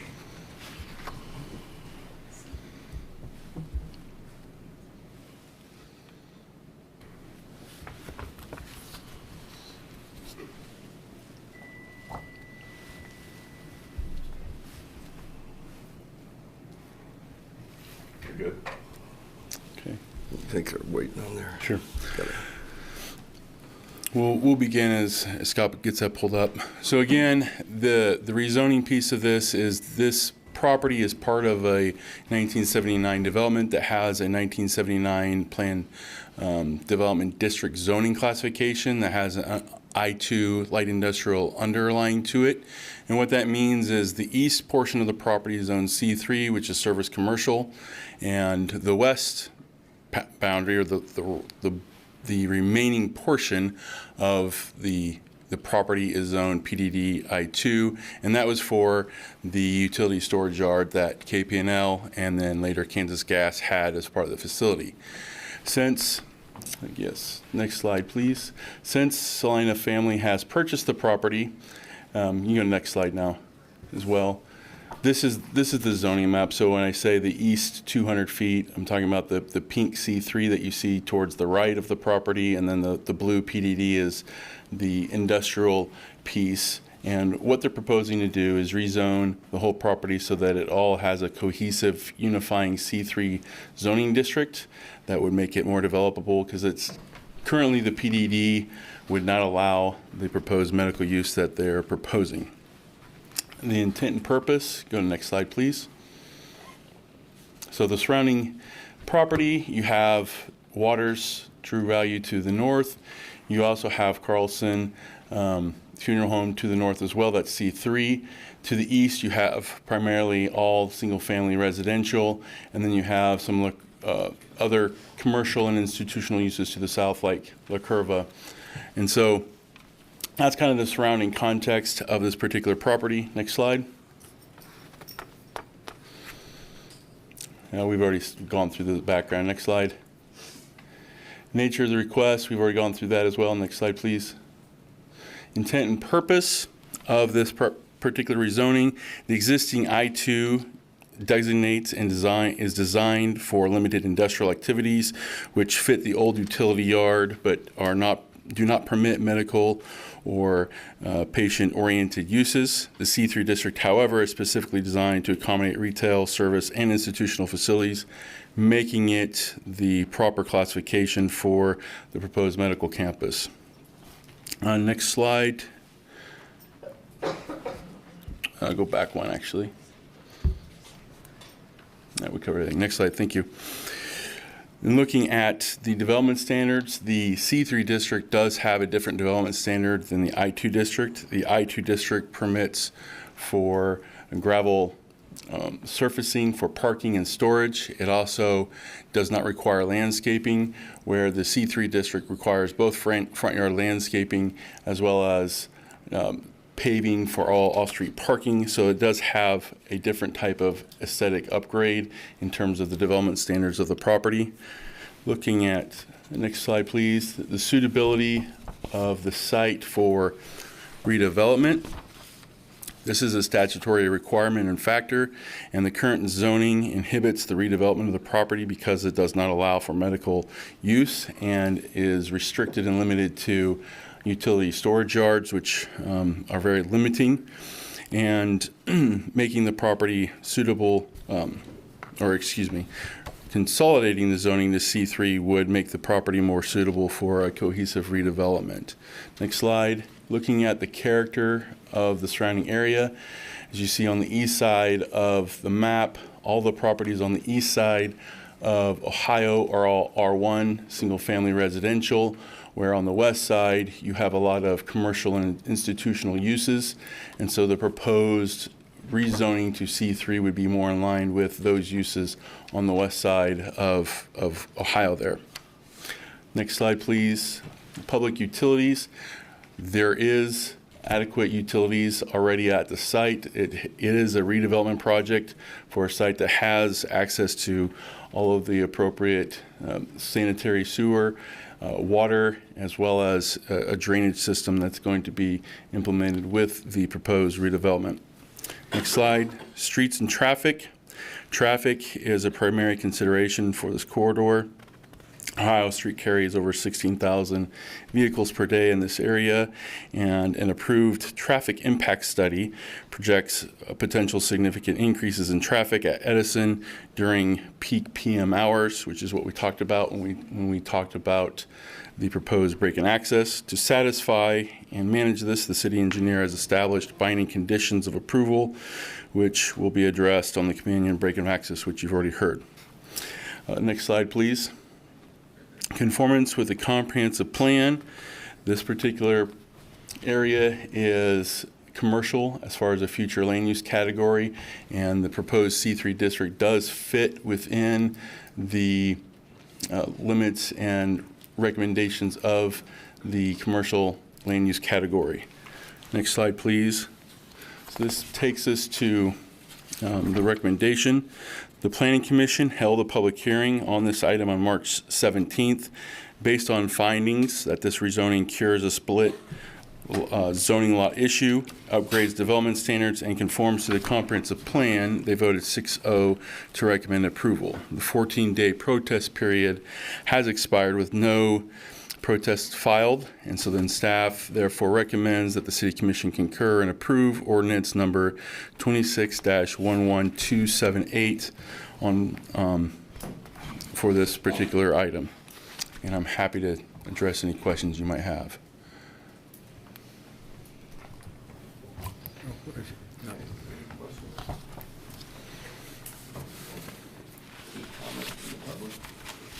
Sorry, I don't have my speak. Any comments from the public? Okay, if not, I will bring it back to the commission for action. Mr. Mayor, I move. I'll make a motion. Go ahead. Go ahead. No, please go ahead. All right. Well, it seems like this train has already left the station, so I'm going to make a motion to approve ordinance number 26-11278. Second. Okay. Concurring with the findings and recommendations of the Planning Commission to rezone Lot 2 less the east 200 feet and less the Edison Place right-of-way, Surveyor's Plat number 52, from a planned development district with an I2 light industrial underlying zoning to C3 district We will therefore approve ordinance number 26-11278 as printed. We will have a roll call, please. Commissioner Davis? Aye. Commissioner Ivy? Aye. Commissioner Lankowitz? Aye. Commissioner Remp? Aye. Mayor Hoppick? Aye. That item passes 5-0. Thank you.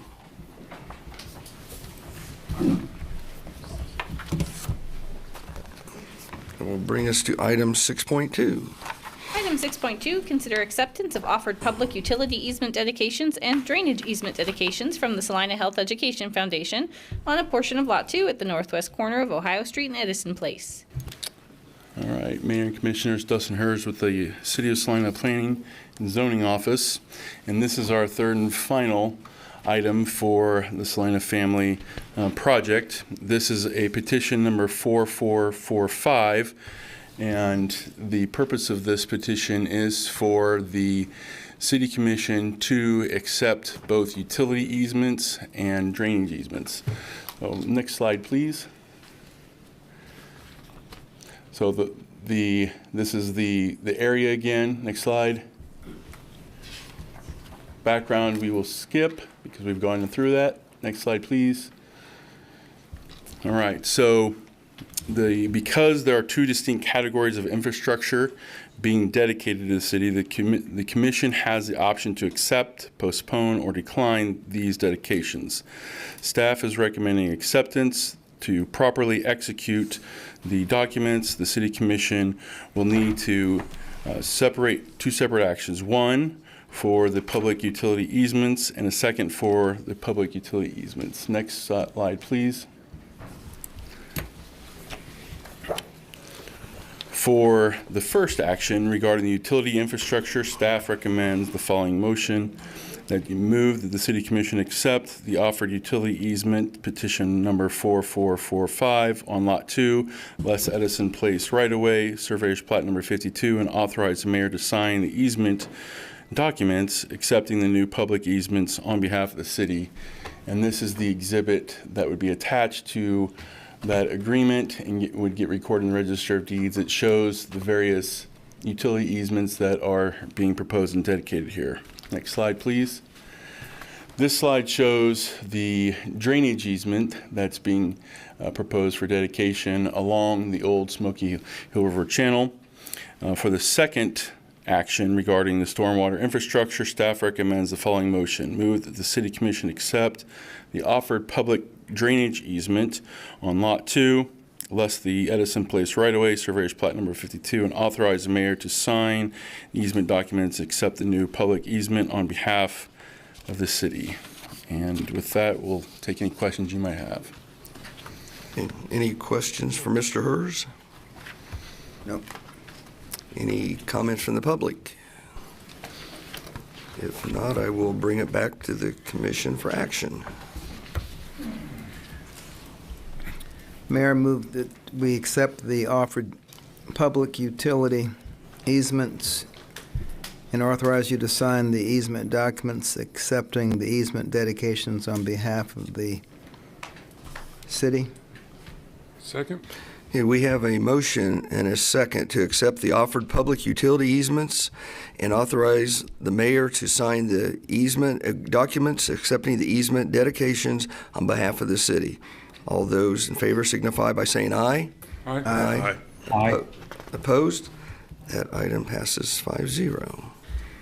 And Mayor, move to accept the offered public drainage easement and authorize you to sign the easement document accepting the easement dedication on behalf of the city. Second. We have a motion and a second to accept the offered public drainage easement and authorizing the mayor to sign the easement document accepting the easement dedication on behalf of the city. All those in favor signify by saying aye. Aye. Aye. Opposed?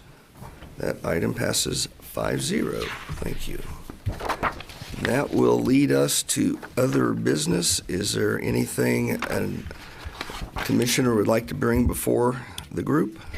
I have one item, Mayor. Okay, go ahead.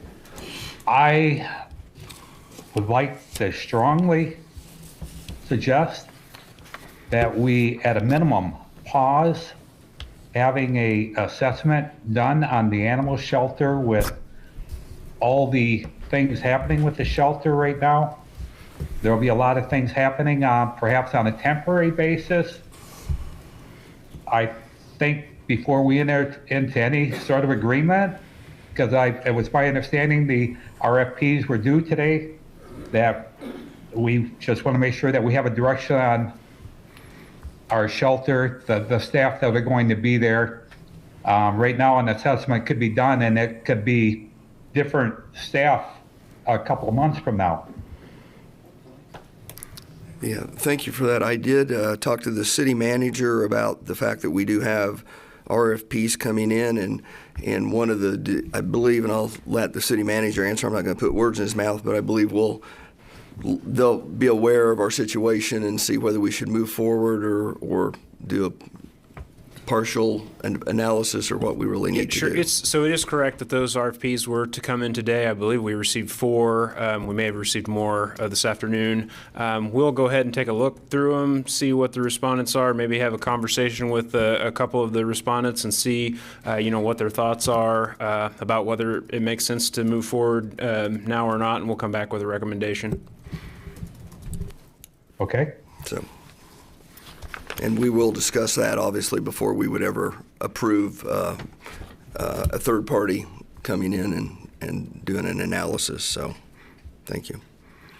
Just 2 things, actually, before our discussion today about our storm sewer drains ending up in the river. I've noticed now that people are cutting grass, a lot of people intentionally blow their grass into the storm drain. And that will eventually end up in the river. I know we talked about filters and screens to drain that stuff before it gets into the river channel. I don't know if that's still an issue, but some education to the city residents might be useful. I know in places that live near the ocean, there are signs over top of the gutter, that say, there's a picture of the ocean. Whatever you put down here is going to the beach. So we'll have to change behavior a little bit and not intentionally throw stuff in. It's not a trash can. The other thing triggered my memory was the Downtown Common Consumption Act follow-up note that we got. I believe all of those drinks are in plastic containers, and when people get to the end of the boundary, there's no plastic recycling container to put those cups in. I don't know if we could do little baskets that just attach to a street lamppost in the corner, or Yeah, sure. something Take a look at that. decorative and creative. That was it. Thank you. Okay, anyone else? If not, as I have promised to do, I always will talk about something positive that's going on in the city. And last week was a really exciting week for the city of Salina when it came to economic development and ribbon cuttings and groundbreakings. Last week we did a ribbon cutting out at Sky West at the airport. They're opening up a new MRO facility, and I believe that's bringing in 20 jobs to do maintenance overnight on airplanes. We also did a groundbreaking at the Salina Family Health, and that was a wonderful event and well attended, and again a tremendous asset to our community. Later that afternoon, we did a ribbon cutting downtown at General Atomics. That's a company that does a lot of software and integrations with unmanned aircraft. They've already brought in employees from California. They're on the second floor of what I call the old NBA UMB building. They're also already looking to hopefully lease some additional property downtown for more employees.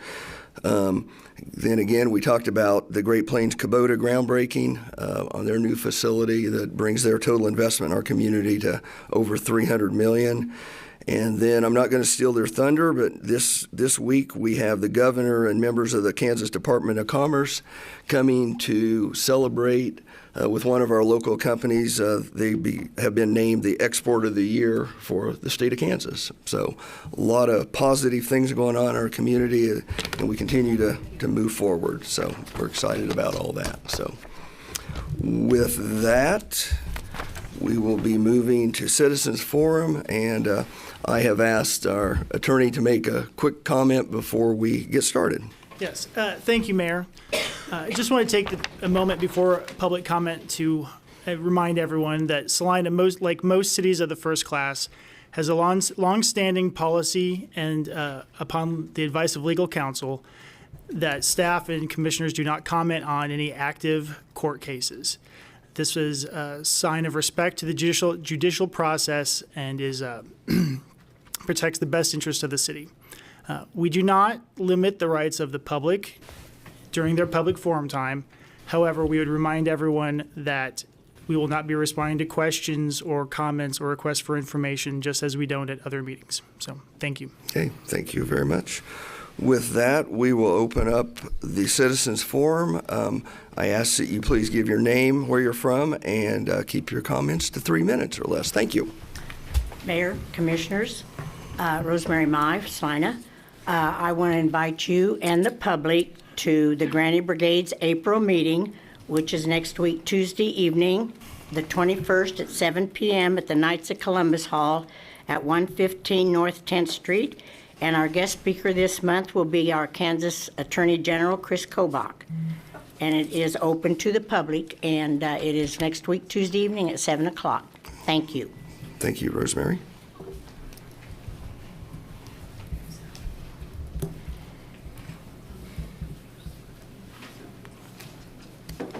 Anyone else?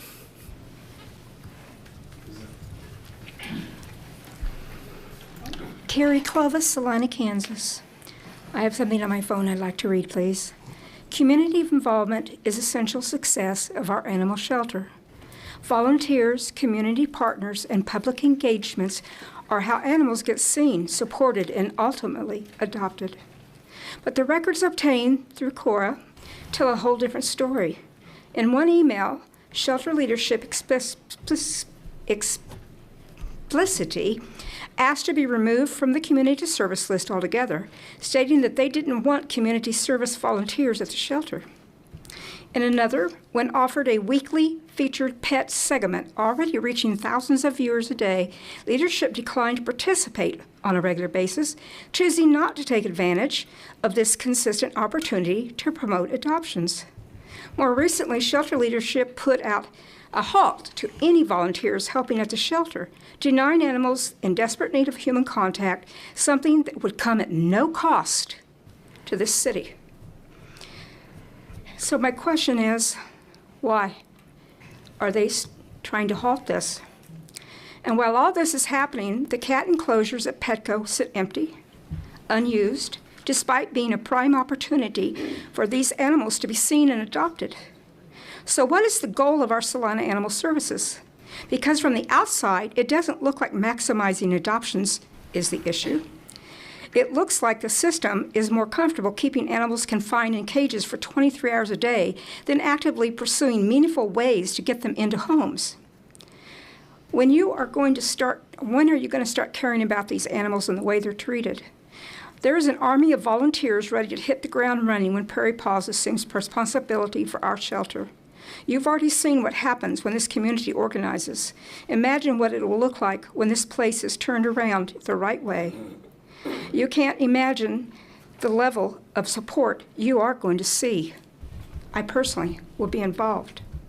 We cannot do this together, but you have to know what's best for our animals, and we're just asking you, please, now, with the things that are going on in the city, it's even more dire right now for these animals because the shelter is not open unless you make an appointment now.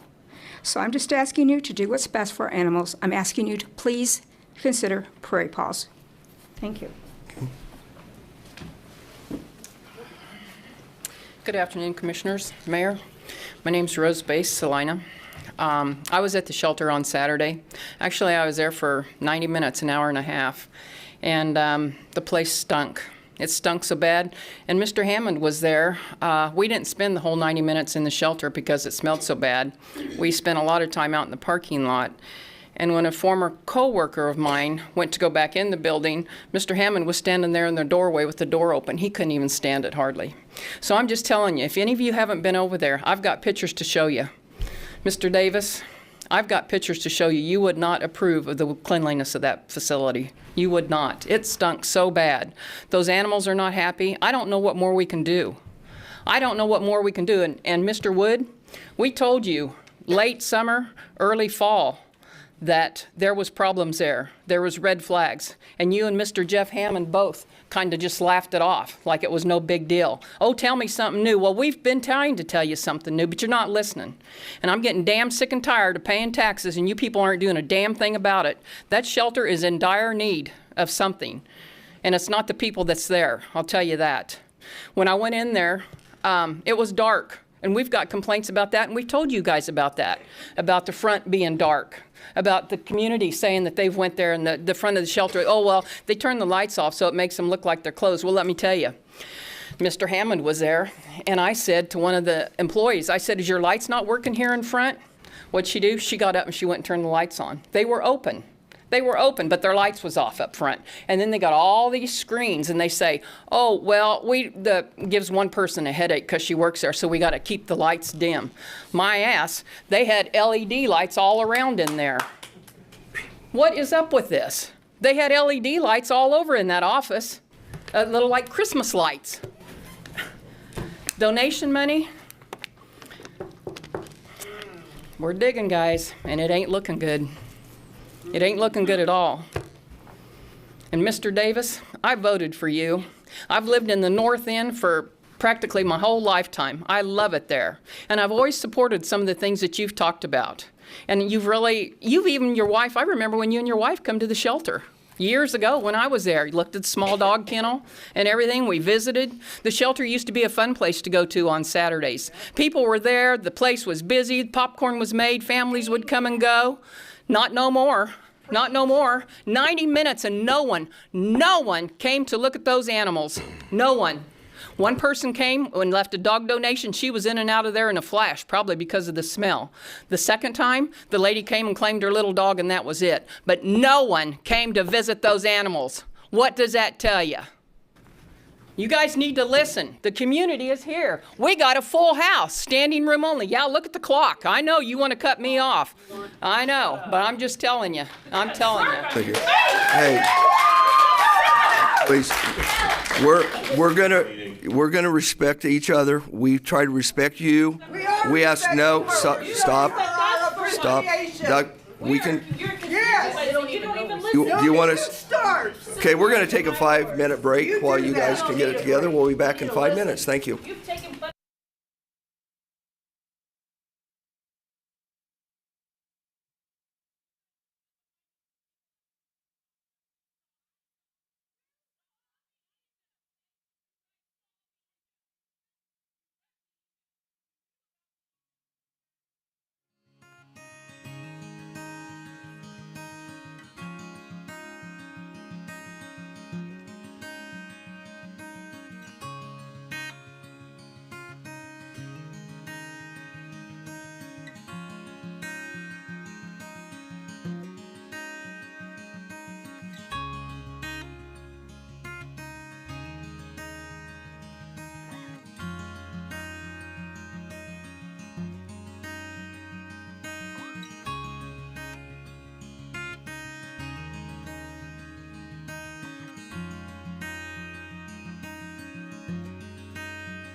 Okay, we are back from recess.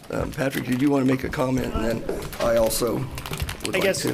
Thank you, Mayor. Just under the Kansas Open Meeting Act, cities are not required to host a public comment. If they do host a public comment, they make it available to the public in general, and they can limit it by time and by reasonability. The reason I say that is, I believe the mayor, we want to host a public comment tonight like we always do at the meeting under the same rules where we give people a chance to speak.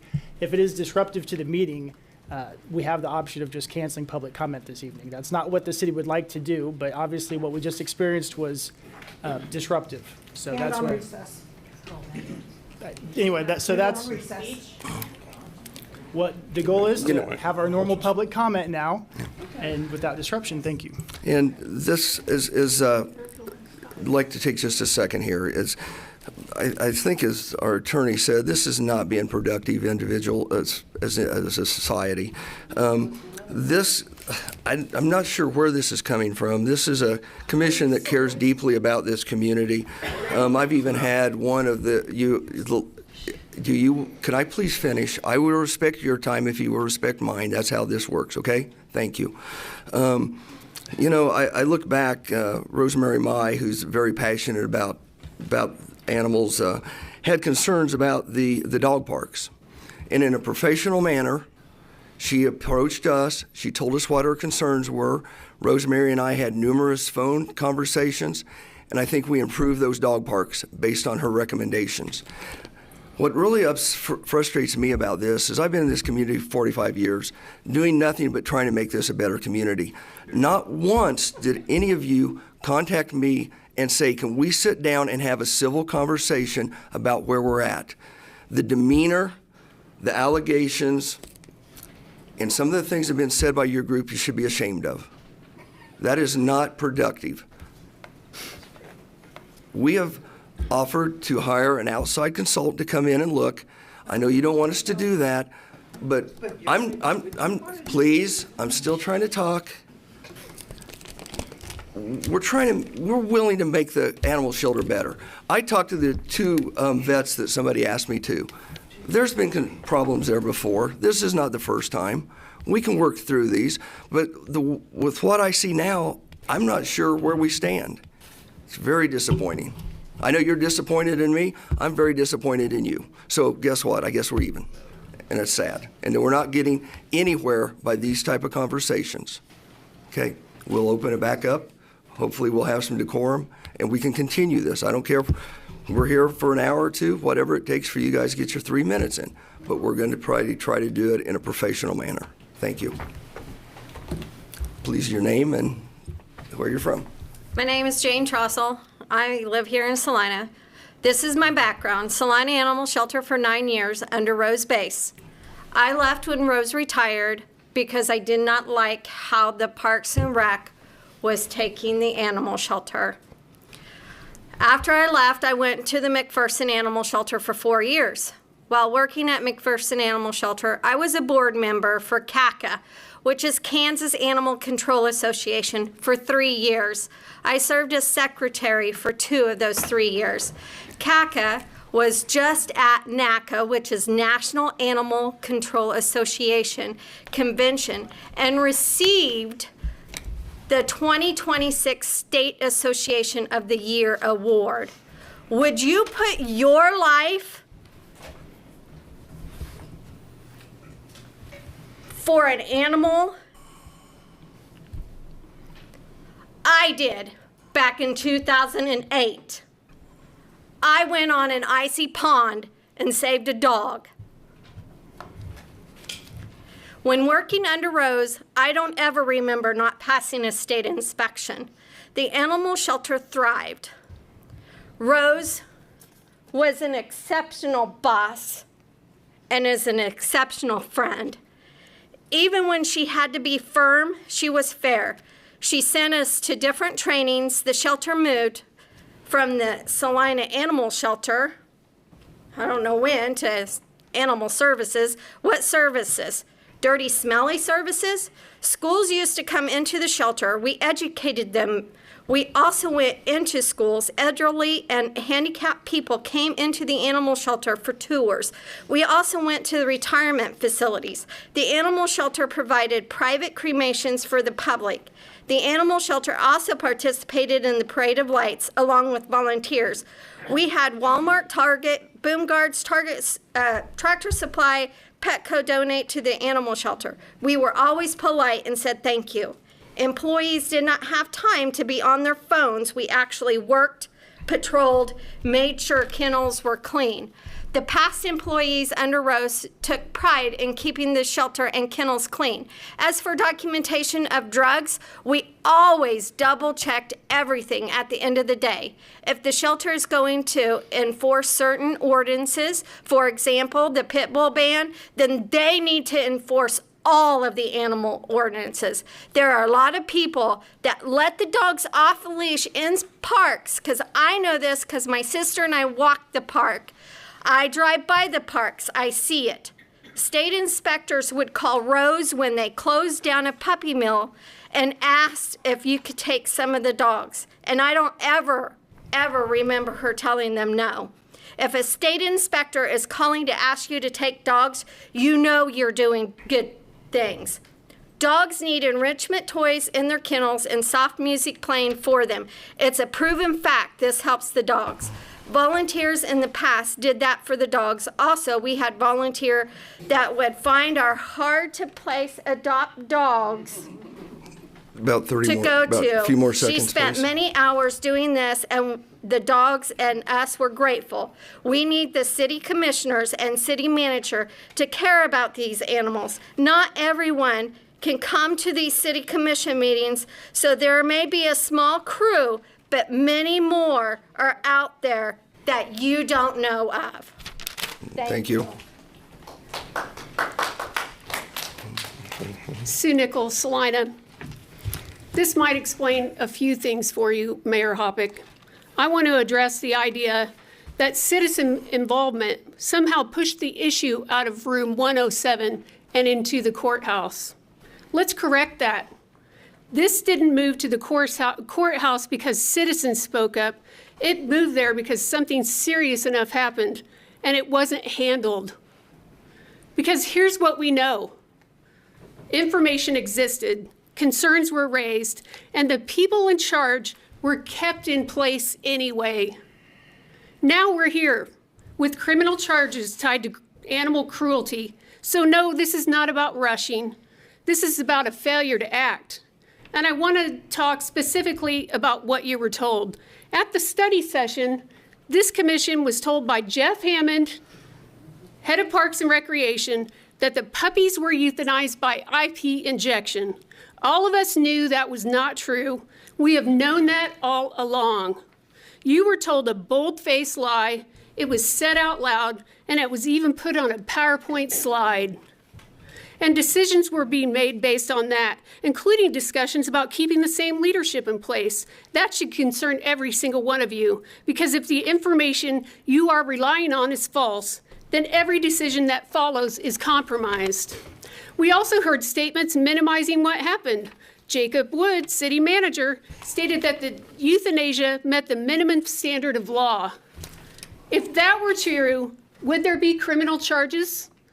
Because that statement does not align with where we are today. We also heard that this incident wasn't part of the failed KDA inspection, as if that somehow makes it less serious. It doesn't, and this raises an even bigger question. How many of you knew what was in the email from Dr. Juby? Because that email existed, and despite that, the people in charge remained in place. So I'll ask you plainly, when are you going to start demanding honesty from the people reporting to you? When are you going to require that protocols are actually followed? And most importantly, when are you going to start caring about how these animals are treated? Because right now, from the outside looking in, it does not feel like that is the priority. Let me be clear. We are not noise. We are not a disruption. We are the skin in the game. We are the reason this didn't get buried. We are the reason the truth is standing in front of you right now. This is not something that gets fixed by bringing in an outside consultant. You fix it with leadership that is honest, accountable, and willing to follow the most basic standards already in place, because policies don't matter if the people in charge ignore them. And the truth about December 16th is coming out. No matter how it's framed, no matter how it's delayed, it is coming out. And when it does, this won't be about what the public said. It will be about what you knew, when you knew it, and why you didn't act. The public is paying attention now. What matters is whether each one of you are.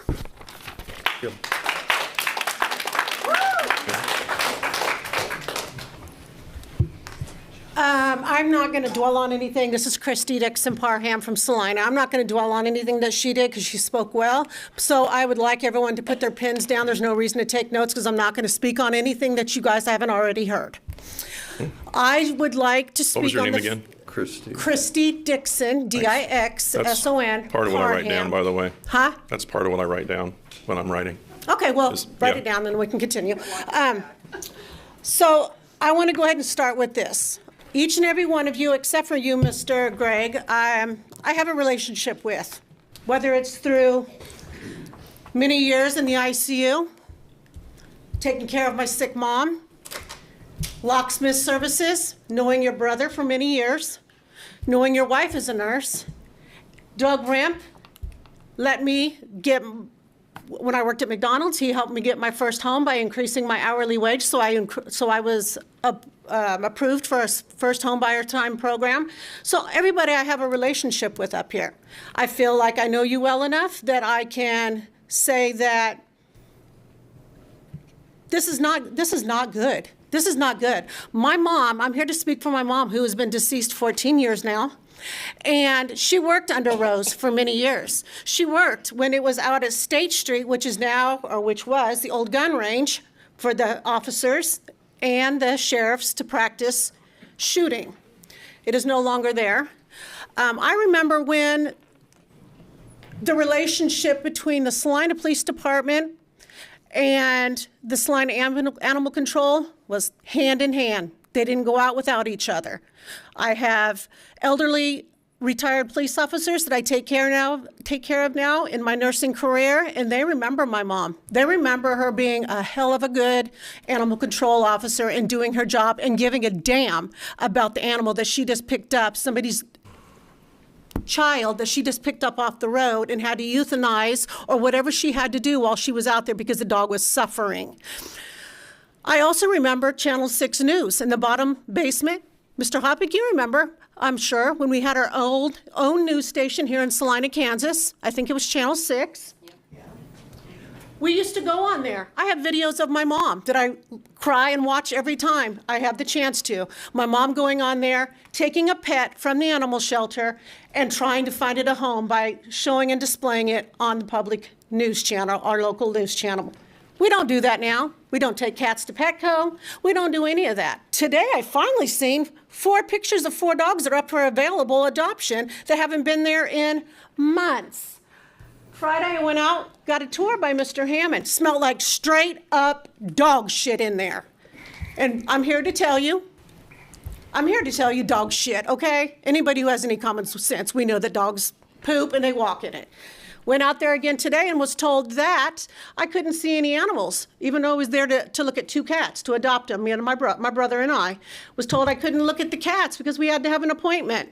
Got an appointment at 4 o'clock, came back, looked at the cats, and was apparently lied to the first time we were out there that afternoon, and was told that the cat that we were looking at, Loki, L-O-K-I, write it down, Greg, was About there a few more and seconds, unable please. to be seen because he had bit someone.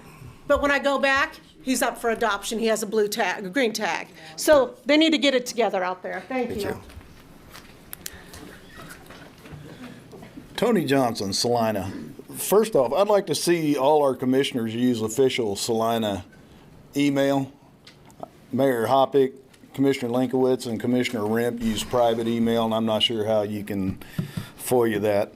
I understand people are passionate on both sides of this issue, but if you really want to be upset with somebody, you need to look no further than the city manager, our Parks and Rec director, and the two that are on administrative vacation right now. I mean, that's $400,000 worth of salary. They couldn't even run a dog pound to minimum standards. I mean, let's not be bad at don't shoot the messenger, you know. Having said that, I'm going to talk about accountability, transparency, and the responsibility owed to both the public and the most vulnerable among us. Recently, serious concerns came to light involving our local animal shelter, an institution that exists to protect and care for animals who can't take care of themselves. A contracted vet issued an urgent directive immediately ceasing euthanasia procedures after 3 conscious puppies were subjected to a method known as heart stick euthanasia. This is not a procedural error. This is a deeply troubling incident that raises ethical, professional, and moral questions. What makes this even more concerning is that 2 city employees, Woods and Hammond, individuals entrusted with leadership and collectively earning $360,000 annually in taxpayer-funded salaries, were aware of this directive. Yet instead of addressing the issue with the seriousness it deserves, they downplayed it publicly. It was described as a hiccup. The procedure itself was mischaracterized in a way that obscured what actually occurred. Let's be clear. When public officials minimize serious incidents, they erode trust. When they misrepresent facts, they fail the very people they are meant to serve. And when this involves the treatment of animals, living beings entirely dependent on us, humans, to care for them, the stakes are even higher. This is not just about one incident. It's about whether transparency matters. It's about whether accountability applies equally to everyone, regardless of position or salary. And it's about whether we as a community are willing to ask hard questions when something feels wrong. Taxpayers fund these positions. The public deserves honesty. And above all, the animals in our care deserve humane, ethical treatment without exception. We cannot accept dismissal where there should be responsibility. We can't accept vague language where there should be clarity. And we cannot allow serious concerns to be swept aside without proper review and accountability.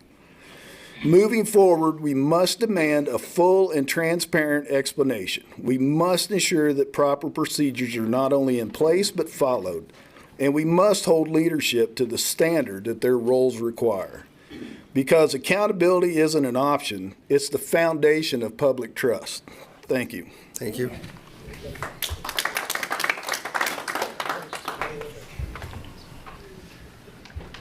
Hello, Bonnie Newbrand, Salina, Kansas.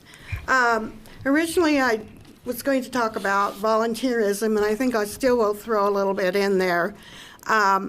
When they had volunteers, the volunteers took the dogs on walks, transported them to the veterinaries to get rabies or whatever shots. They implemented and promoted off-site adoptions. They maintained a wish book so the public could write in it and say, I want this kind of dog or that kind of dog. Took photos of dogs and cats for adoption, posted on the website. Cleaned and organized the laundry room, imagine that. Emptied waste containers in the parks. Let's see, wrote thank you notes for the donations, helped hundreds of pet owners with their vet bills. They found rescues for dogs that could not be adopted there at the shelter. They would try and find outside help. They would do all the scheduling for the volunteers. The staff did not have to be involved. They shoveled snow, mowed lawns, put in flowers, and didn't ask for a penny and bought the flowers themselves. Now, the other thing I want to go ahead and read, which wasn't on my agenda to do, but I think it's very important, and I'll try and make it brief. This is from an anonymous person wanting to express serious concerns about certain actions that took place by the supervisors at the animal shelter. On December 19th, a person that worked there, since we better not say their name, inhumanely euthanized puppies that tested for parvovirus, but used the endocardial heartstick procedure. This is not an isolated event, according to this person, and it is concerning that these actions have not been addressed. I urge for an investigation into these alarming issues promptly and for appropriate action. The welfare of the animals should be a top priority. Now, this letter was sent to the people, or most of us, on the Animal Shelter Advisory Board, which put us in an awkward position, but also opened our eyes even more. Then another letter that came says, as a member of our community who cares about the animal welfare, it has been reported that the shelter's manager has on several occasions been heard yelling at employees, using swear words, giving visitors a negative impression of the shelter in addition to the managers. Concerns have been raised for overall operation, deficiency of the shelter, and the well-being of both staff. And it just goes on and on and on. And this also was mailed anonymously to the Animal Shelter Advisory Board members. So I don't know what else can be said. That's, I just wanted to be sure and have those things brought to light, that people in the community are talking, the doctors, lawyers, churches, wherever. I mean, we're talking, this is a big deal for the community. It's bigger than the $1 million hamburger. Thank you. Anyway, thank you very much.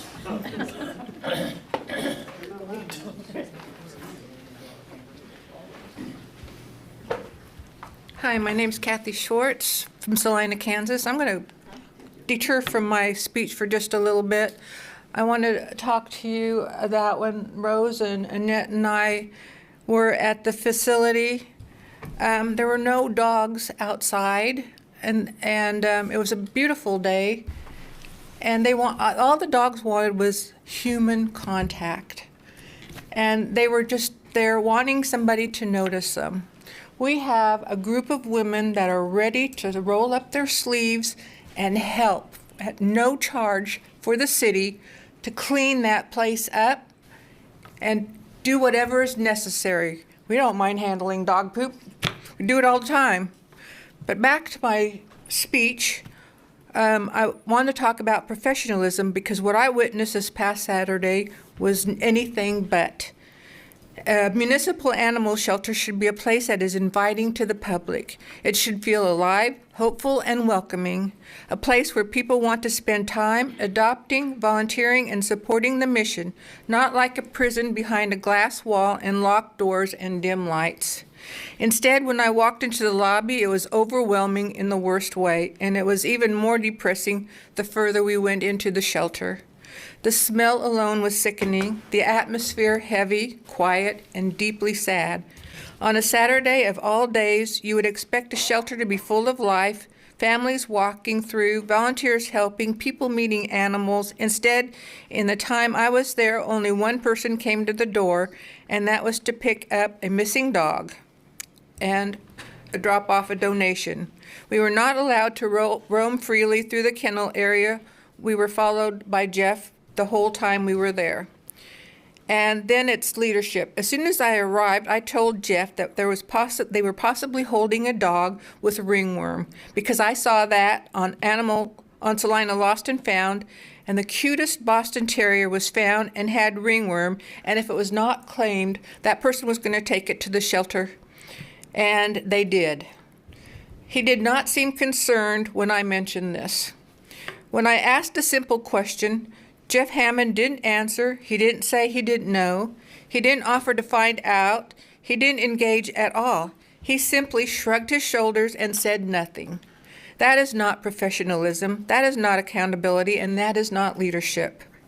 This is not just my experience. My vet told me how rude the employees at the shelter were when they called in. And we've heard about an elderly group from a nursing home, people who don't have much extra money, who still chose to give what they could and brought donations for these animals, only to be treated like an inconvenience. We've heard about a church group that showed up on a Saturday in full force, ready to volunteer their time and energy. and the manager couldn't even step out of her office to acknowledge him, not to guide them, not to thank them, or not even to say hello. Not because those volunteers wanted need recognition. to kind of wrap it up, please. Okay. But because basic respect and appreciation matter. You only have a few moments to make a good impression and how people feel about the shelter. And it determines whether people come back or whether they tell others not to bother. The shelter cannot function without community support, and right now the message being sent is clear. The public is not valued. Thank you. Thank you.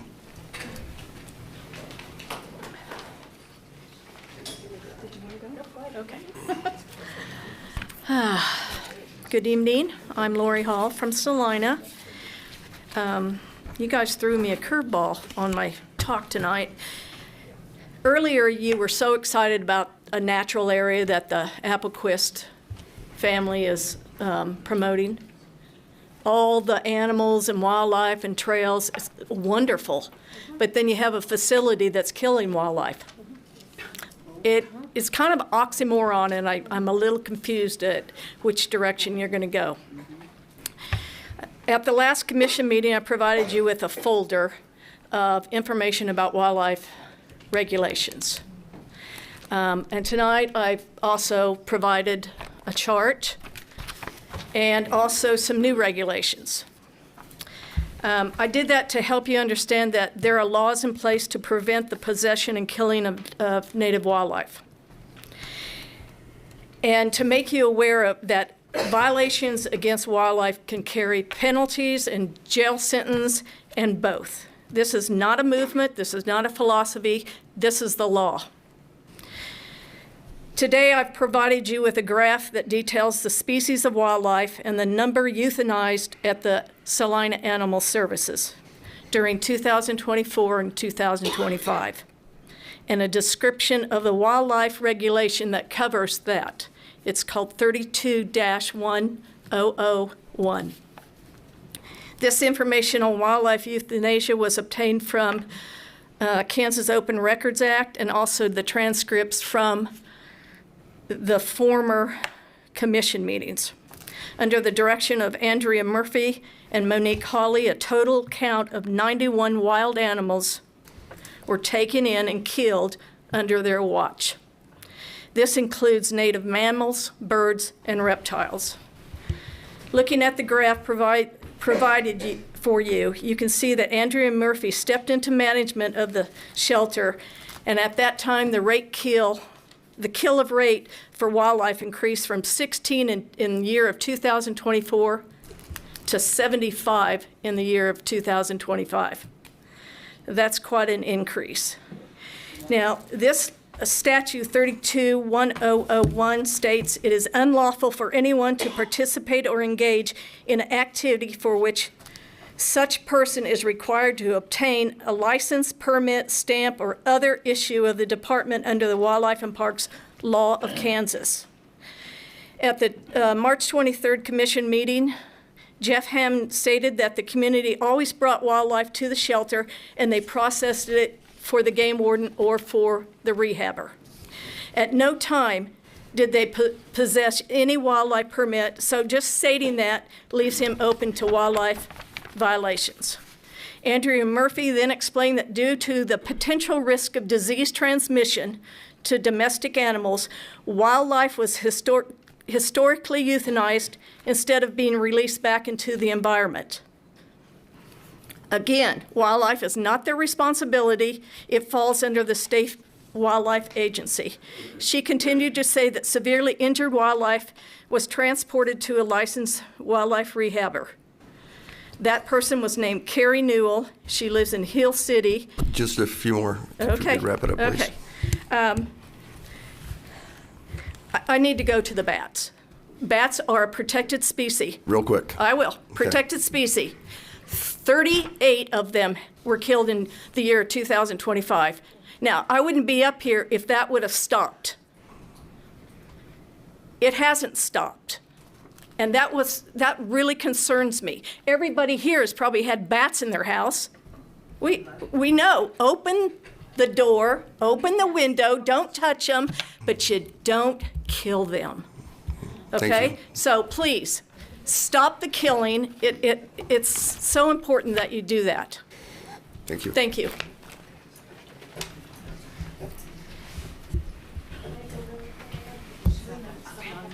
Okay, thank you. Amber Claire. I'm going to kind of go off of my speech here also, but I do want to run through it really quick. We were told that there was 26 pit bulls sitting in the shelter, and as of April 2nd, 7 of them have been euthanized already for no other reason other than they're pit bulls. So, maybe we could allow the adoption of pit bulls to people that do not live in Salina, or allow them to go to other shelters. That would not only save the dog's life, but it'll alleviate some of the burden of shelter staff having to take care of them. We voted on it, and I know they're going to remain illegal, but that doesn't mean that we don't have to take care of the animals while they're here. They are still living, breathing creatures. And Prairie Paws had a 95.4% live outcome rate in her shelters, and she donated $150,000 to Manhattan Animal Shelter so that they could update their shelter. So I think all in all, at the end of the day, Prairie Paws is still the best option that we're looking at here. And if we can make some moves so that the pit bulls can some way, somehow get moved around, get adopted, get the life that they're waiting for, so that they're not just sitting there locked up 23 hours a day waiting to die, because that's what's happening right now. And then I've lived here all my life. I grew up with your daughter. I played ball with your daughter. I played ball against your daughter. I took care of your mom for 8 years, every day. I'm dumbfounded right now. Talking about Lakewood Park. I grew up fishing there. I took my kids fishing there growing up. I take my grandkids there fishing now. And it's gonna just go to hell? Is it gonna be contaminated? Are we not gonna have that there for future generations to go and fish? You can't always just make it out to the lake or to the river or something. And especially with little kids, Lakewood is the perfect place to go and just hang out and make memories. And then growing up also, we would go to the animal shelter and play with the dogs and take them out. And, my daughter and I would love going to play with the cats. And just all this stuff that I did as a kid, that my kids did, that I want to do with my grandkids now, it's not possible to do anymore. And the shelter is one of those things. You can't just go there and check out the animals. I've worked in nursing for 25 years. I did take my residents to the shelter with donations, and they got nothing. We carried in baskets upon baskets upon baskets of donations, and they got to sit in the lobby, and we got to take a picture with Monique Hawley. That's all that happened. No thank you card even. So, I'm just dumbfounded, really. I don't even know what to say. Thank you. Thank you, Amber. Thank you.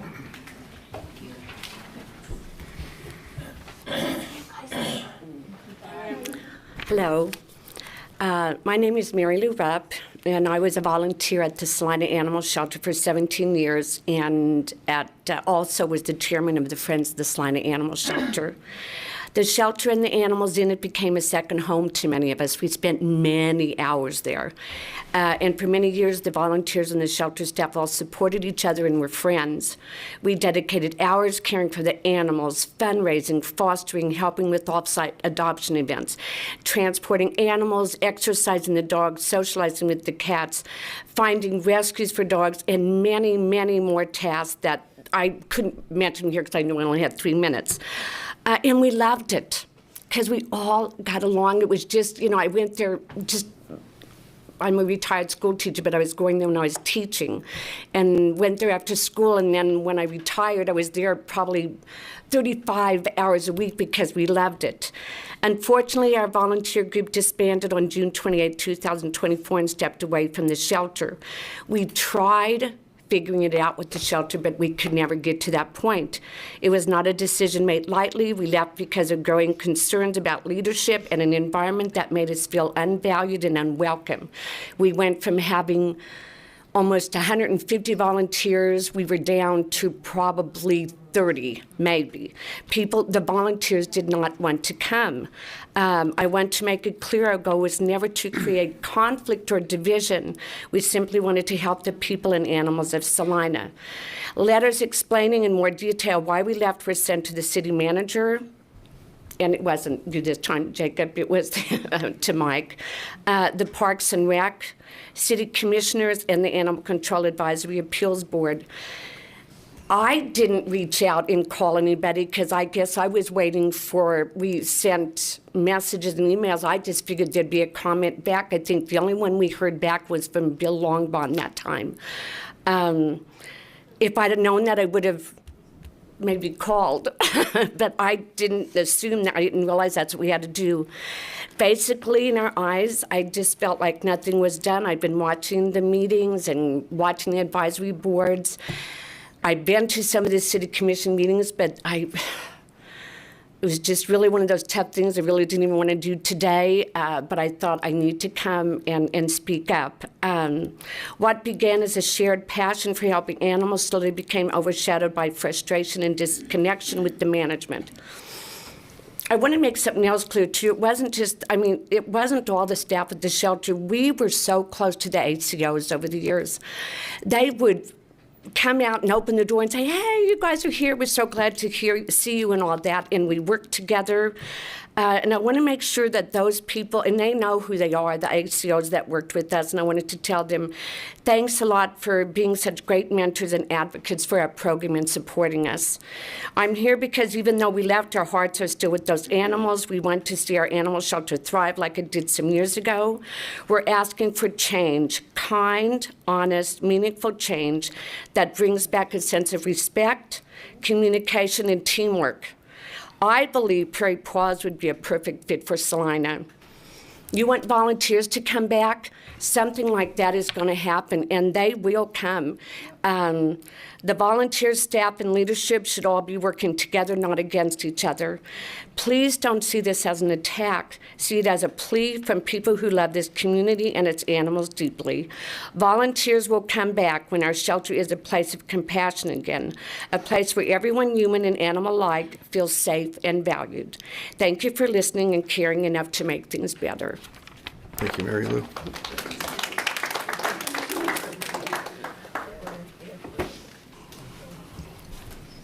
Deborah Corrales, Salina. So I'm going to start with my memories of the animal shelter. Hello. Thank you. I'm going to start with. Let's not be rude, please. Come on, Deb. Well, you're looking down at your paper. I was writing your name because I take notes. You know what my said. name. How many times have I stood up here? I've never gotten in trouble for taking notes before in my life. You guys know my name. You don't need to write it down while I'm standing up here. So I'm going to start with my memories of the animal shelter. I used to pick up a friend's daughter from school, and 3 days a week we would go to the animal shelter, buy dog bones, and walk around to all the kennels and give those dogs bones. That's how I met my pit bull Peanut, a little puppy curled up in the corner shaking because he was so scared and alone. And now, based on their looks, you guys discriminate against them. I need some information on how I get a petition started for term limits on commissioners. Those people don't deserve their jobs back. Whether they did this or not, confidence in them from the city is obvious. Monique is no longer in charge of the Animal Advisory Board. That speaks volumes. You can't trust her to run a half-hour, 45-minute meeting, but you want to let us have her take care of those animals? This has to stop. Prairie Paws is the answer. Consultation. You're getting all the consultation you need right here. We don't want one. We want Prairie Paws to come in. Thank you.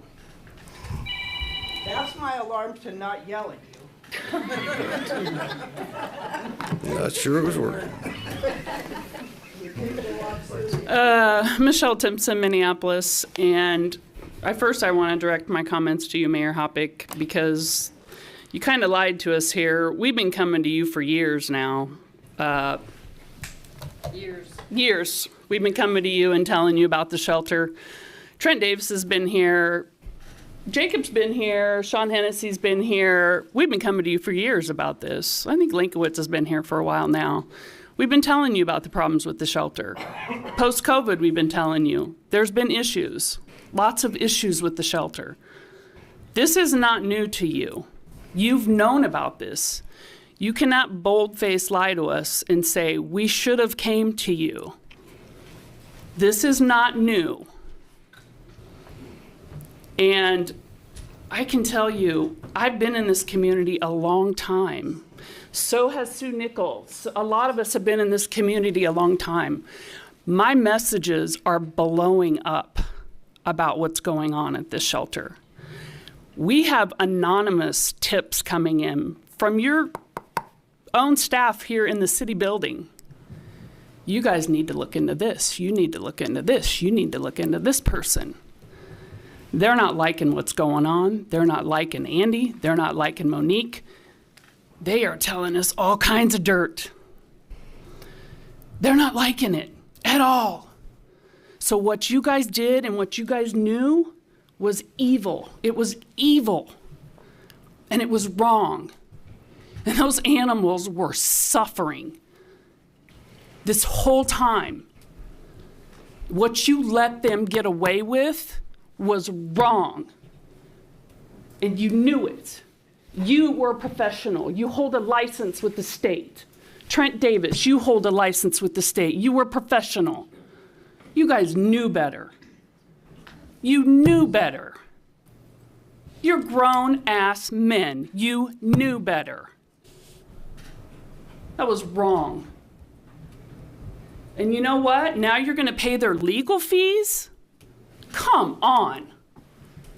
And here's the thing. You can go ahead and pretend you're going to pay their legal fees, and if you do, and we find out that you knew, you guys can be held liable. Did you know that? You should. I should. We find out you guys knew. We prove you guys knew. Maybe we'll countersue. You guys knew? And you go pay their legal fees? That's bullshit. They need to get their own legal representation. They euthanize those animals without, they weren't following veterinarian protocol, and you know it. That's why Juby held the email and gave it to the Saline County attorney, and you know it.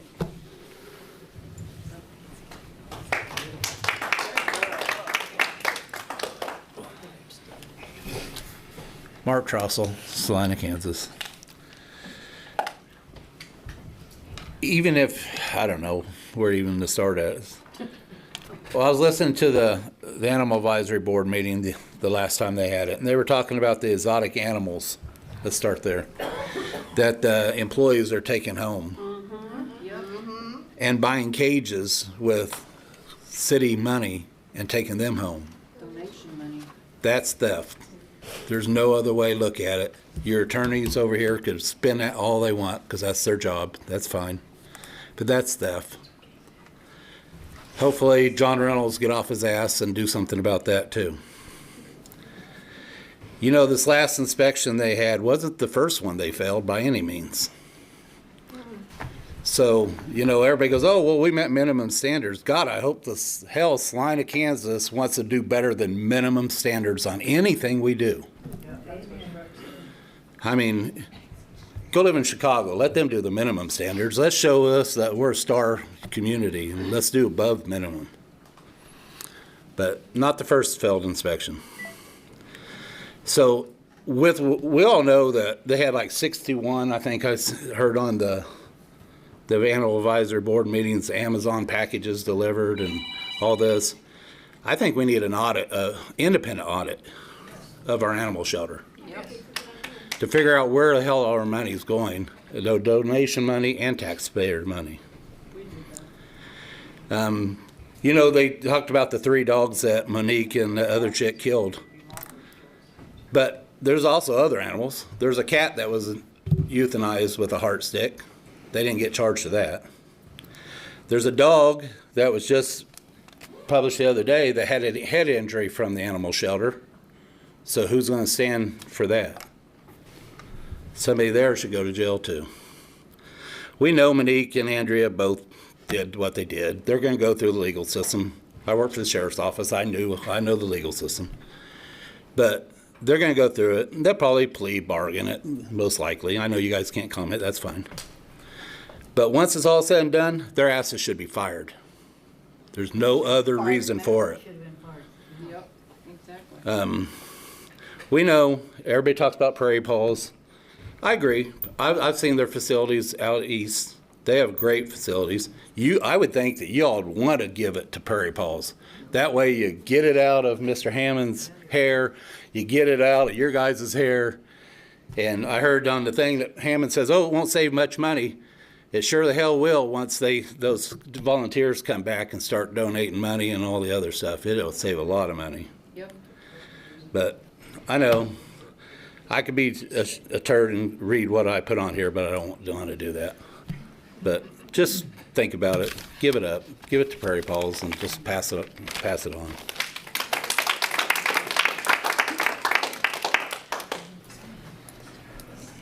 Good evening. I'm Kathy Ball. I live here in Salina. And a friend of mine, there was a big issue with Vanessa, and it had to do with taking city resources out in the county, perhaps, if that is true. She did get dismissed over that. I have, in the last year, I've had a friend in the county call dispatch. I got a bat. Can you come help me? No, we can't. And called the sheriff's, so that the resident of the county called the sheriff's office. Sheriff's office comes out. And lo and behold, another vehicle came out, and it happened to be a shelter vehicle. So that would be part of the shelter's records. And so the point is, if you go through those records, that is a offense that is should be looked into. That being said, in regard to the savings of money, you can bid that. You don't have to give it to Prairie Paws. You can have a bid process, which we do. When I work, we do it all the time. You get competitive bids. One's out for counseling right now.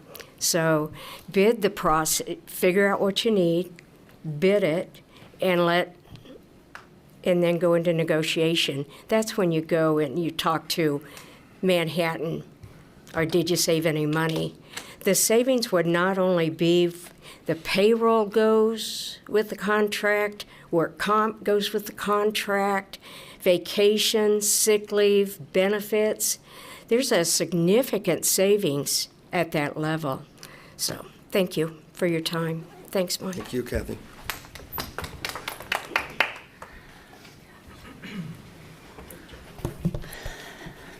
Annette Cox, did you guys get my email, by the way?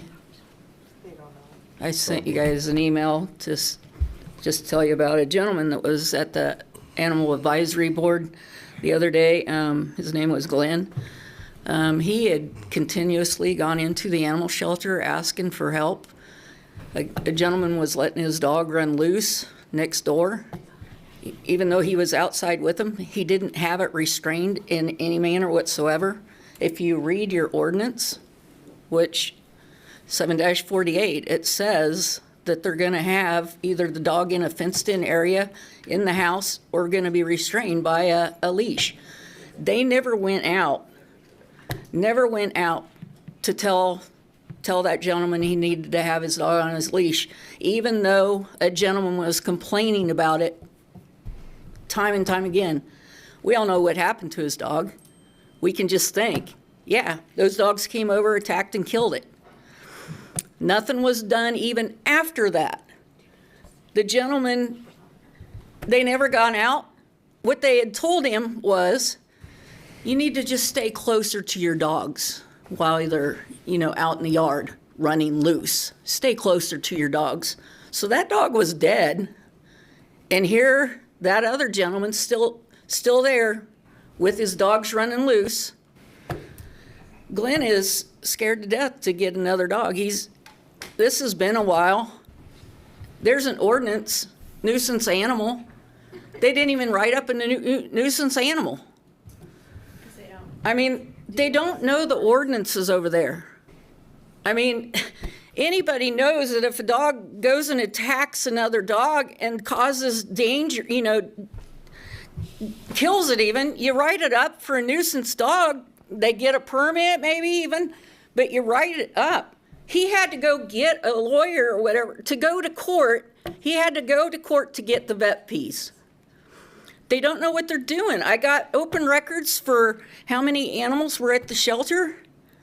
There was a dog. It was still in the truck, clear back from 2022. It's been in there since 2022. They didn't even know to look at the records to know to get that out of the system. They had a microchip clinic, and it was still in there. But yet you got two people looking over the paperwork, and they can't even see that. I saw it in 2 seconds. And then, like I say, this Glenn, he is the nicest darn guy. All he wants is for them to go out and tell that gentleman that his dogs cannot run loose. That's all he wants. The gentleman didn't say sorry or anything. The animal control has not said sorry. Nothing. They told that gentleman all he had to do was stay closer to his dogs. That's crud. Thank you. Get some people in there that know what they're doing. That care what they're doing. Yeah. They're trained with animals. Good evening, Mayor and Commissioners. My name is John Blanchard, and for those of the folks at home and the ones that are here, I was on the City Commission from 2013 to 2018. We were the commission when the Saline County Health Department disbanded.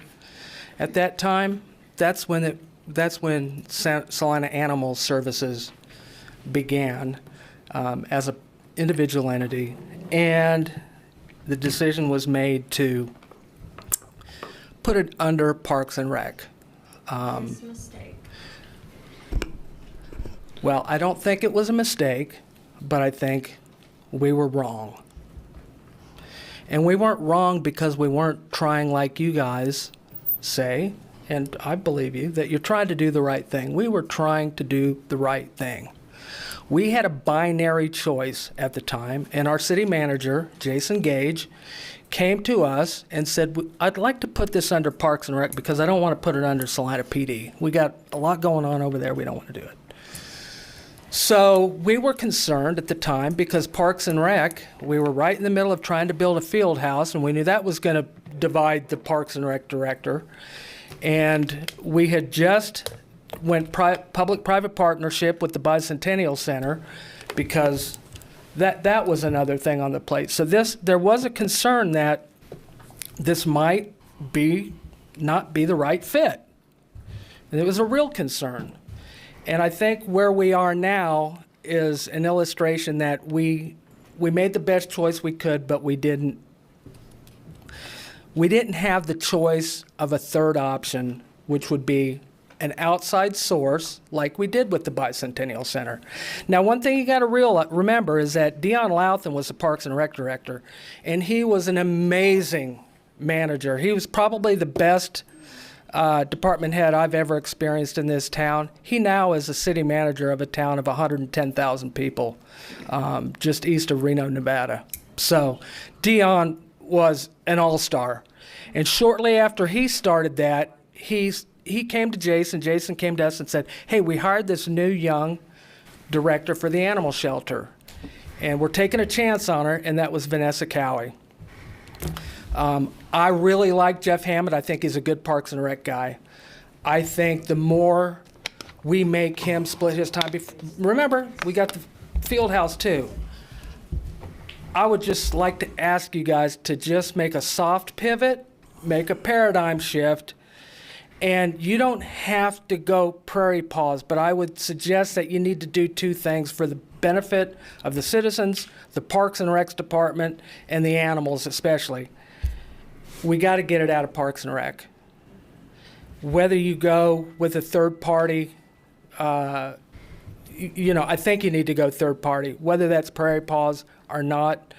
But I would like you guys to pivot off of your hard stance, realize that we're the ones that put you in this position in 2013, 12 years ago. It was the only choice we had at the time. But if you can just look past the emotions, these folks want the best things. You guys want the best things. If you want to place blame on someone, you can place it on us. But we were doing the best we could at the time, and I wish you luck in doing the best you can at this time. Thank you, John.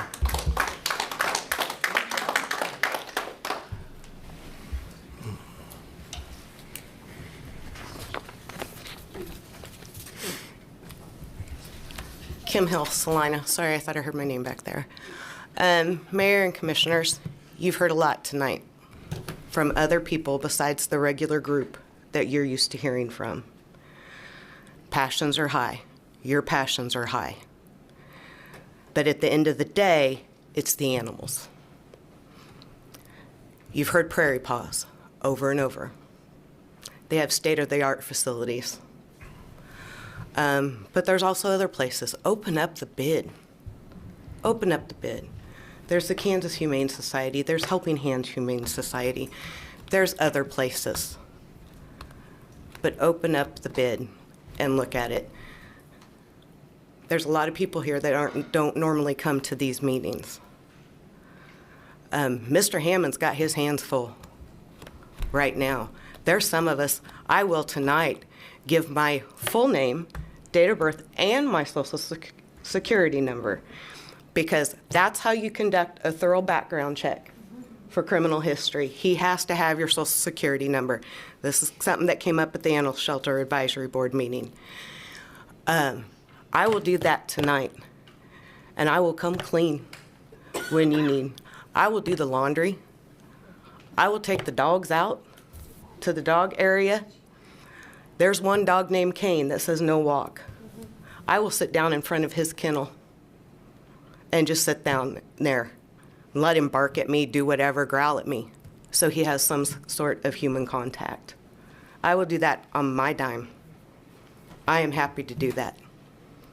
Like I said, I'll give you my information tonight. I don't have a problem with that. But I am asking you, please consider another route. It's time. Thank you. Thank you.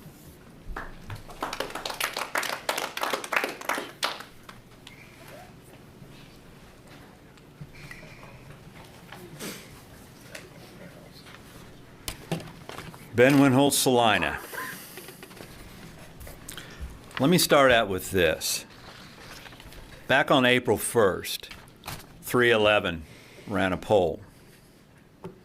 And that poll was, who do you trust more? The City of Salina Commissioners or the Saline County Board of Commissioners? I think you all know what the result was. You guys got 20% to the county commissioners getting 80. 20%. Why? Because we don't trust you. We can't come to you. You don't listen to us.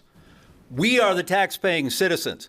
This is how it works. We tell you what to do. You tell him what to do. He tells staff what to do. That's the course of action. Not with you guys sitting out there telling us what to do.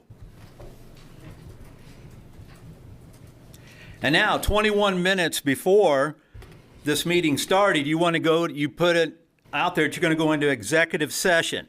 And it says, for potential payment of legal fees for city employees facing legal charges related to the carrying out of their employment duties.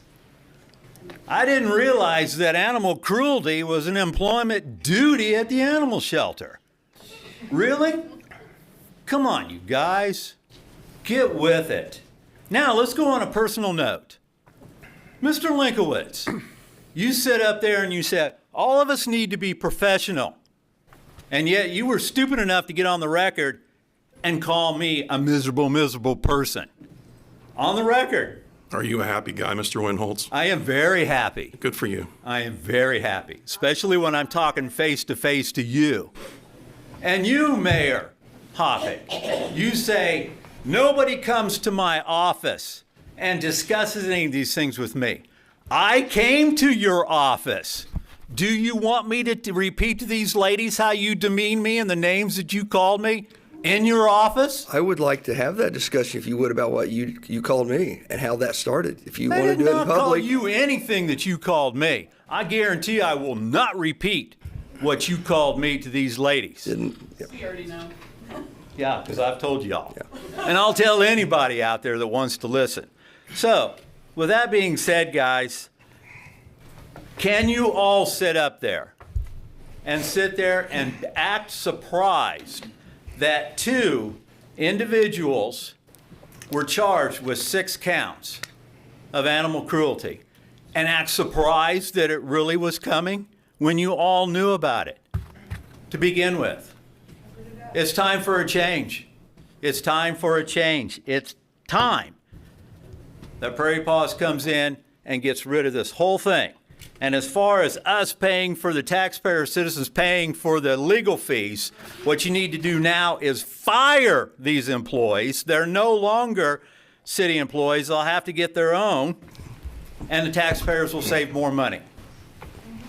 And not a $60,000 consultant to come in. Need to wrap it up, please. I just did.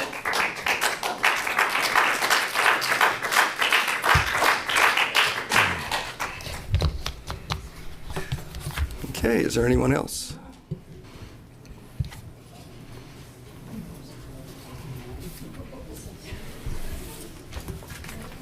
Norman Mann, Salina, Kansas. You're still provoking these ladies. I feel sorry for you guys if you go home to your wives tonight, because you'll be sleeping out in the garage with the dog. I don't think so. No, the dogs are going to be sleeping inside. Well, that might be an improvement over these 5. Guys, why are you dragging your feet? We, the people, have given you our opinion. Remember the upcoming election. Amen. Amen. Hallelujah. There have been so many issues from this commission. You got the logjam issue, the Cozy Inn issue, the animal shelter issue. This issue, the buck stops here with you 5. You 5 commissioners. You don't sacrifice the employees. You're the ones at the end of the street. You're the ones that should resign. You owe us, the people. You need to clean out the swamp, like Trump said. Oh, my. We need to go another route. Drones, it's a security issue in this county, in this state. I can purchase these drones, and they can be weaponized. You can buy them on the market. Are you looking at any security? You better. The Lakewood issue, that's U.S. Fish and Game, that's federal. I've been to many Fish and Game Committee meetings, but it's like this place here, it's politics. So, you need to watch the documentary Damnation about these lakes, these dams. We're taking them out. They do not have fish ladders, and that's a federal law back in 1964. And you want to watch this Damnation documentary, you can read it. And listen to what Kathy Lee said, what she said about Floyd Remy. They asked her, did you ever meet Floyd Remy? He's a Bureau of Reclamation director? She says, no. But if I did, I'd cut his balls off. Or I'd have somebody do it for me. And she was one that surveyed that dam up at Lake Powell. This is a water issue. We got big ones. You can't get water from the mountains coming east. We're not getting snow. We're running out of water. You better look at this water issue because we're running out of water. We're not going to get any rain this year. We're not going to get it. There's a picture of it, guys. This is what we're looking at, these dams. Every one of these dams in the state of Kansas have got to be dredged, including Lakewood. Watch the documentary Damnation. There's a little map all across the U.S. So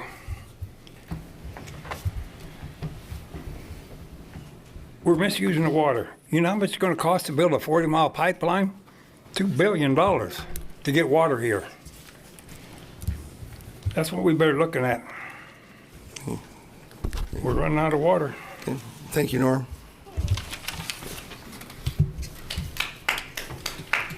Anyone else?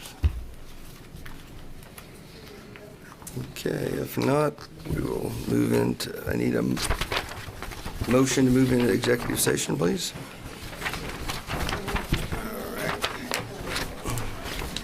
Take a restroom break. Oh, yeah, let's take about should go ahead and make it 7, so we'll kick off at meeting at 7:30. Does that work for you? Okay. All right.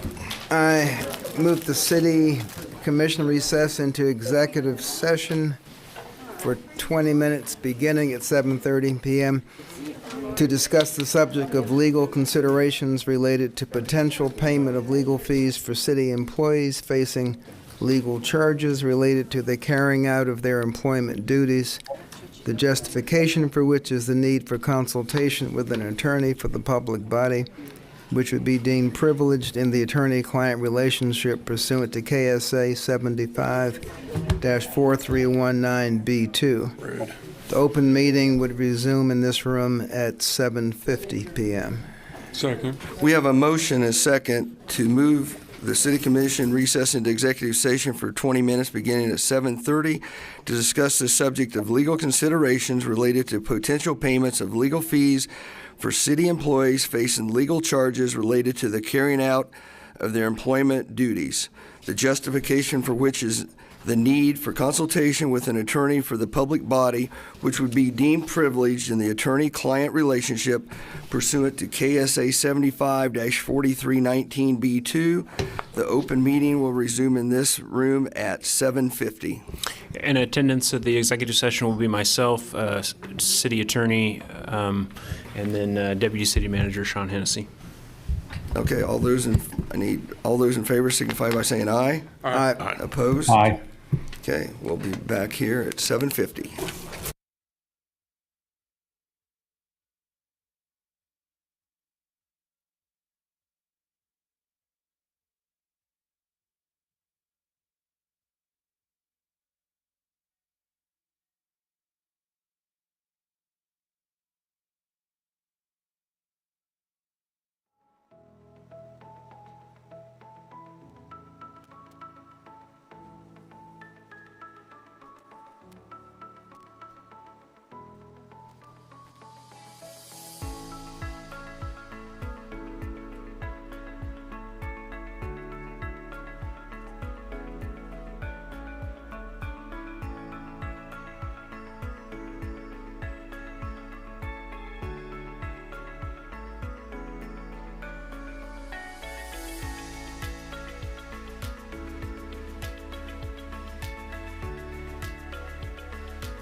Okay, we are back from executive session, and I believe we have a motion.